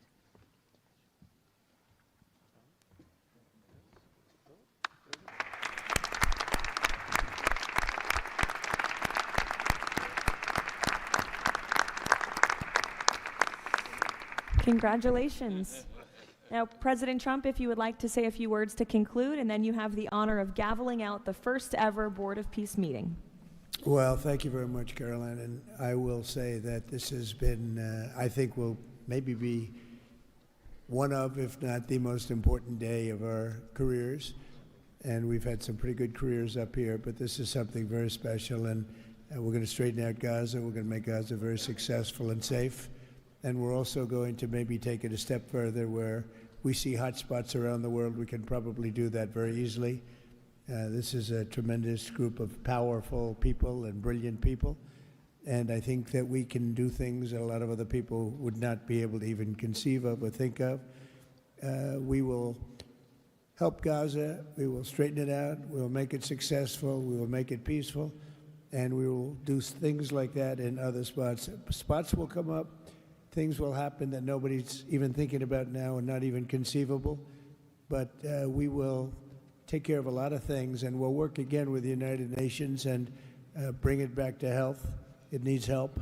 It's got tremendous potential, but it needs a lot of help. And I think we can start with doing that pretty soon, Michael. I think we're going to work on that very strongly. We can fix up even the building physically. I love to see beautiful buildings. I like to see buildings fixed up physically, not look like they are in disrepair. We don't like that. So we're going to do a job with the United Nations. We're going to have some very good people, and you have some very good people there right now, but we're going to put some extra people in, and we're going to have it help us. But most importantly for today, the Board of Peace is going to lead the way in Gaza. We're going to make Gaza an example of success and safety and unity. And it's an honor that you're here. And I want to thank the media for being so respectful. You're really amazing. It's given the Board of Peace the respect it deserves. These are the most powerful people in the world. They're the richest people in the world through their countries. And they have made a tremendous commitment. And the United States, likewise, has made a tremendous commitment. Thank you to everybody for your involvement. And we look forward to working with you over the years for many, many reasons, many very, very good humanitarian reasons. Thank you all. Thank you very much. Thank you. Thank you, Mr. President. Thank you. Thank you, everybody. Ready? Thank you. We'll take it with us. Thank you, everybody. That's great.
Hello, everybody. Good afternoon. Thank you for your patience as always. Let's begin with some scheduling announcements for the remainder of President Trump's very busy week. Today at 3 p.m., President Trump will host a Black History Month reception in the East Room of the White House. I know many of you will attend, and we will see you up there. Tomorrow, President Trump will host a Board of Peace meeting at the Donald J. Trump Institute of Peace, where he will announce that member states have pledged more than $5 billion towards the Gaza humanitarian and reconstruction efforts, and have also committed thousands of personnel to the International Stabilization Force and local police to maintain security and peace for Gazans. Tomorrow afternoon, the president will travel to the great state of Georgia, where he will visit 2 local businesses and give a speech on his efforts to make life affordable for working people. On Friday, President Trump will host a working breakfast with governors in the East Room here at the White House. And on Saturday night, President Trump and the First Lady will host the annual Governor's Dinner. Next, I'd like to provide an update on the economy. We're seeing promising signs every day that 2026 is going to be a record successful year for the American people, just as President Trump promised them. The January jobs report shattered expectations, highlighting how the president's pro-growth economic agenda is fueling American prosperity. The economy added 172,000 new private sector jobs to kick off the year. That's more than 2.5 times economists' predictions. The labor force participation rate went up while the unemployment rate fell. The prime age labor force participation rate is now at its highest since 2001. Most importantly, 100% of all job creation under President Trump continues to be in the private sector. This is truly remarkable. That's 615,000 private sector jobs that have been added in President Trump's second term thus far. These are real working people. These are real American families who will be living out their American dream. Meanwhile, federal government employment has shrunk to its lowest level since 1966, saving taxpayers $29 billion annually. And all of the net job growth under President Trump has gone to native-born Americans, ending the disgraceful pattern under Joe Biden of job gains going to non-citizens and illegal aliens. Additionally, on inflation, the new CPI report is even more proof of the progress made by President Trump. Despite all of the doom casting from the so-called experts, the president has managed to utilize powerful tariffs to secure trillions of dollars in investments into our country and rebalance our trade deals while simultaneously cooling inflation. Year-over-year inflation fell to 2.4% in January, beating expectations again and marking the lowest level since May.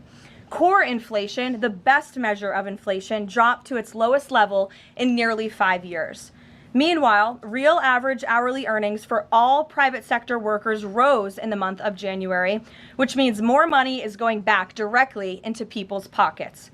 After only 1 year of President Trump back in office, real earnings for all private sector workers have outpaced inflation by nearly $1,400, earning back roughly half of the $2,900 they lost under Joe Biden when 40-year high inflation was stealing Americans' purchasing power.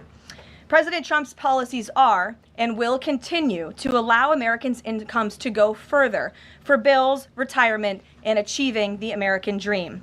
A key part of the American dream is buying a home. And that is finally becoming more affordable under this president. This past week, it was announced the annual mortgage cost for a new home has fallen by $4,000 so far under President Trump, after rising by roughly $15,000 under Joe Biden. As a result, mortgage affordability has reached a 4-year best following recent bold action by the president to make home ownership more attainable for American families, not large Wall Street corporate institutional investors. At the same time, national median rents have fallen to a 4-year low and have declined for 6 consecutive months. The annual rental cost for a new rental unit has fallen nearly $100 so far under President Trump, after rising more than $3,000 under Joe Biden. And many are crediting that to the president's deportation efforts to remove illegal aliens from our communities and therefore from housing that should be used for American citizens. At the grocery store, the price of eggs, dairy, cheese, fresh fruit, apples, oranges, potatoes, tomatoes, and butter have fallen since President Trump took office, and he is continuing to fight for even lower prices at the grocery store for the American consumer. At the gas pump, fuel prices are down by almost 10% over the past year. The average national price for a gallon of regular gas is now less than $3 and is approaching $2.70 in some states, and much lower than that in many states across the country as well. We've seen in several states gas is under $2 a gallon.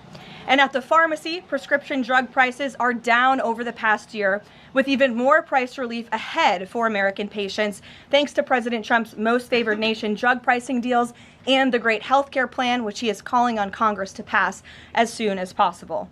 What President Trump wants Americans to understand is that this is only the start and the best is yet to come. The historic success that we have seen since he took office is just the beginning of enormous growth and opportunity that we are about to witness. And I know the president looks forward to hitting the road and being with the great people of Georgia tomorrow to talk about just this. So with that today, I know there's a lot of news. I will open it up to take your questions, and we're going to start, as always, with our new media seat, the great Michael Graham from Inside Sources. Thank you for being here, Michael. Thank you for having us, and thanks from our 200 newspaper partners around the country. So you mentioned gas. We didn't mention natural gas. And back where you live, your friends and family are paying among the highest prices for natural gas to heat their home and for electricity generation, the #1 source of power across New England.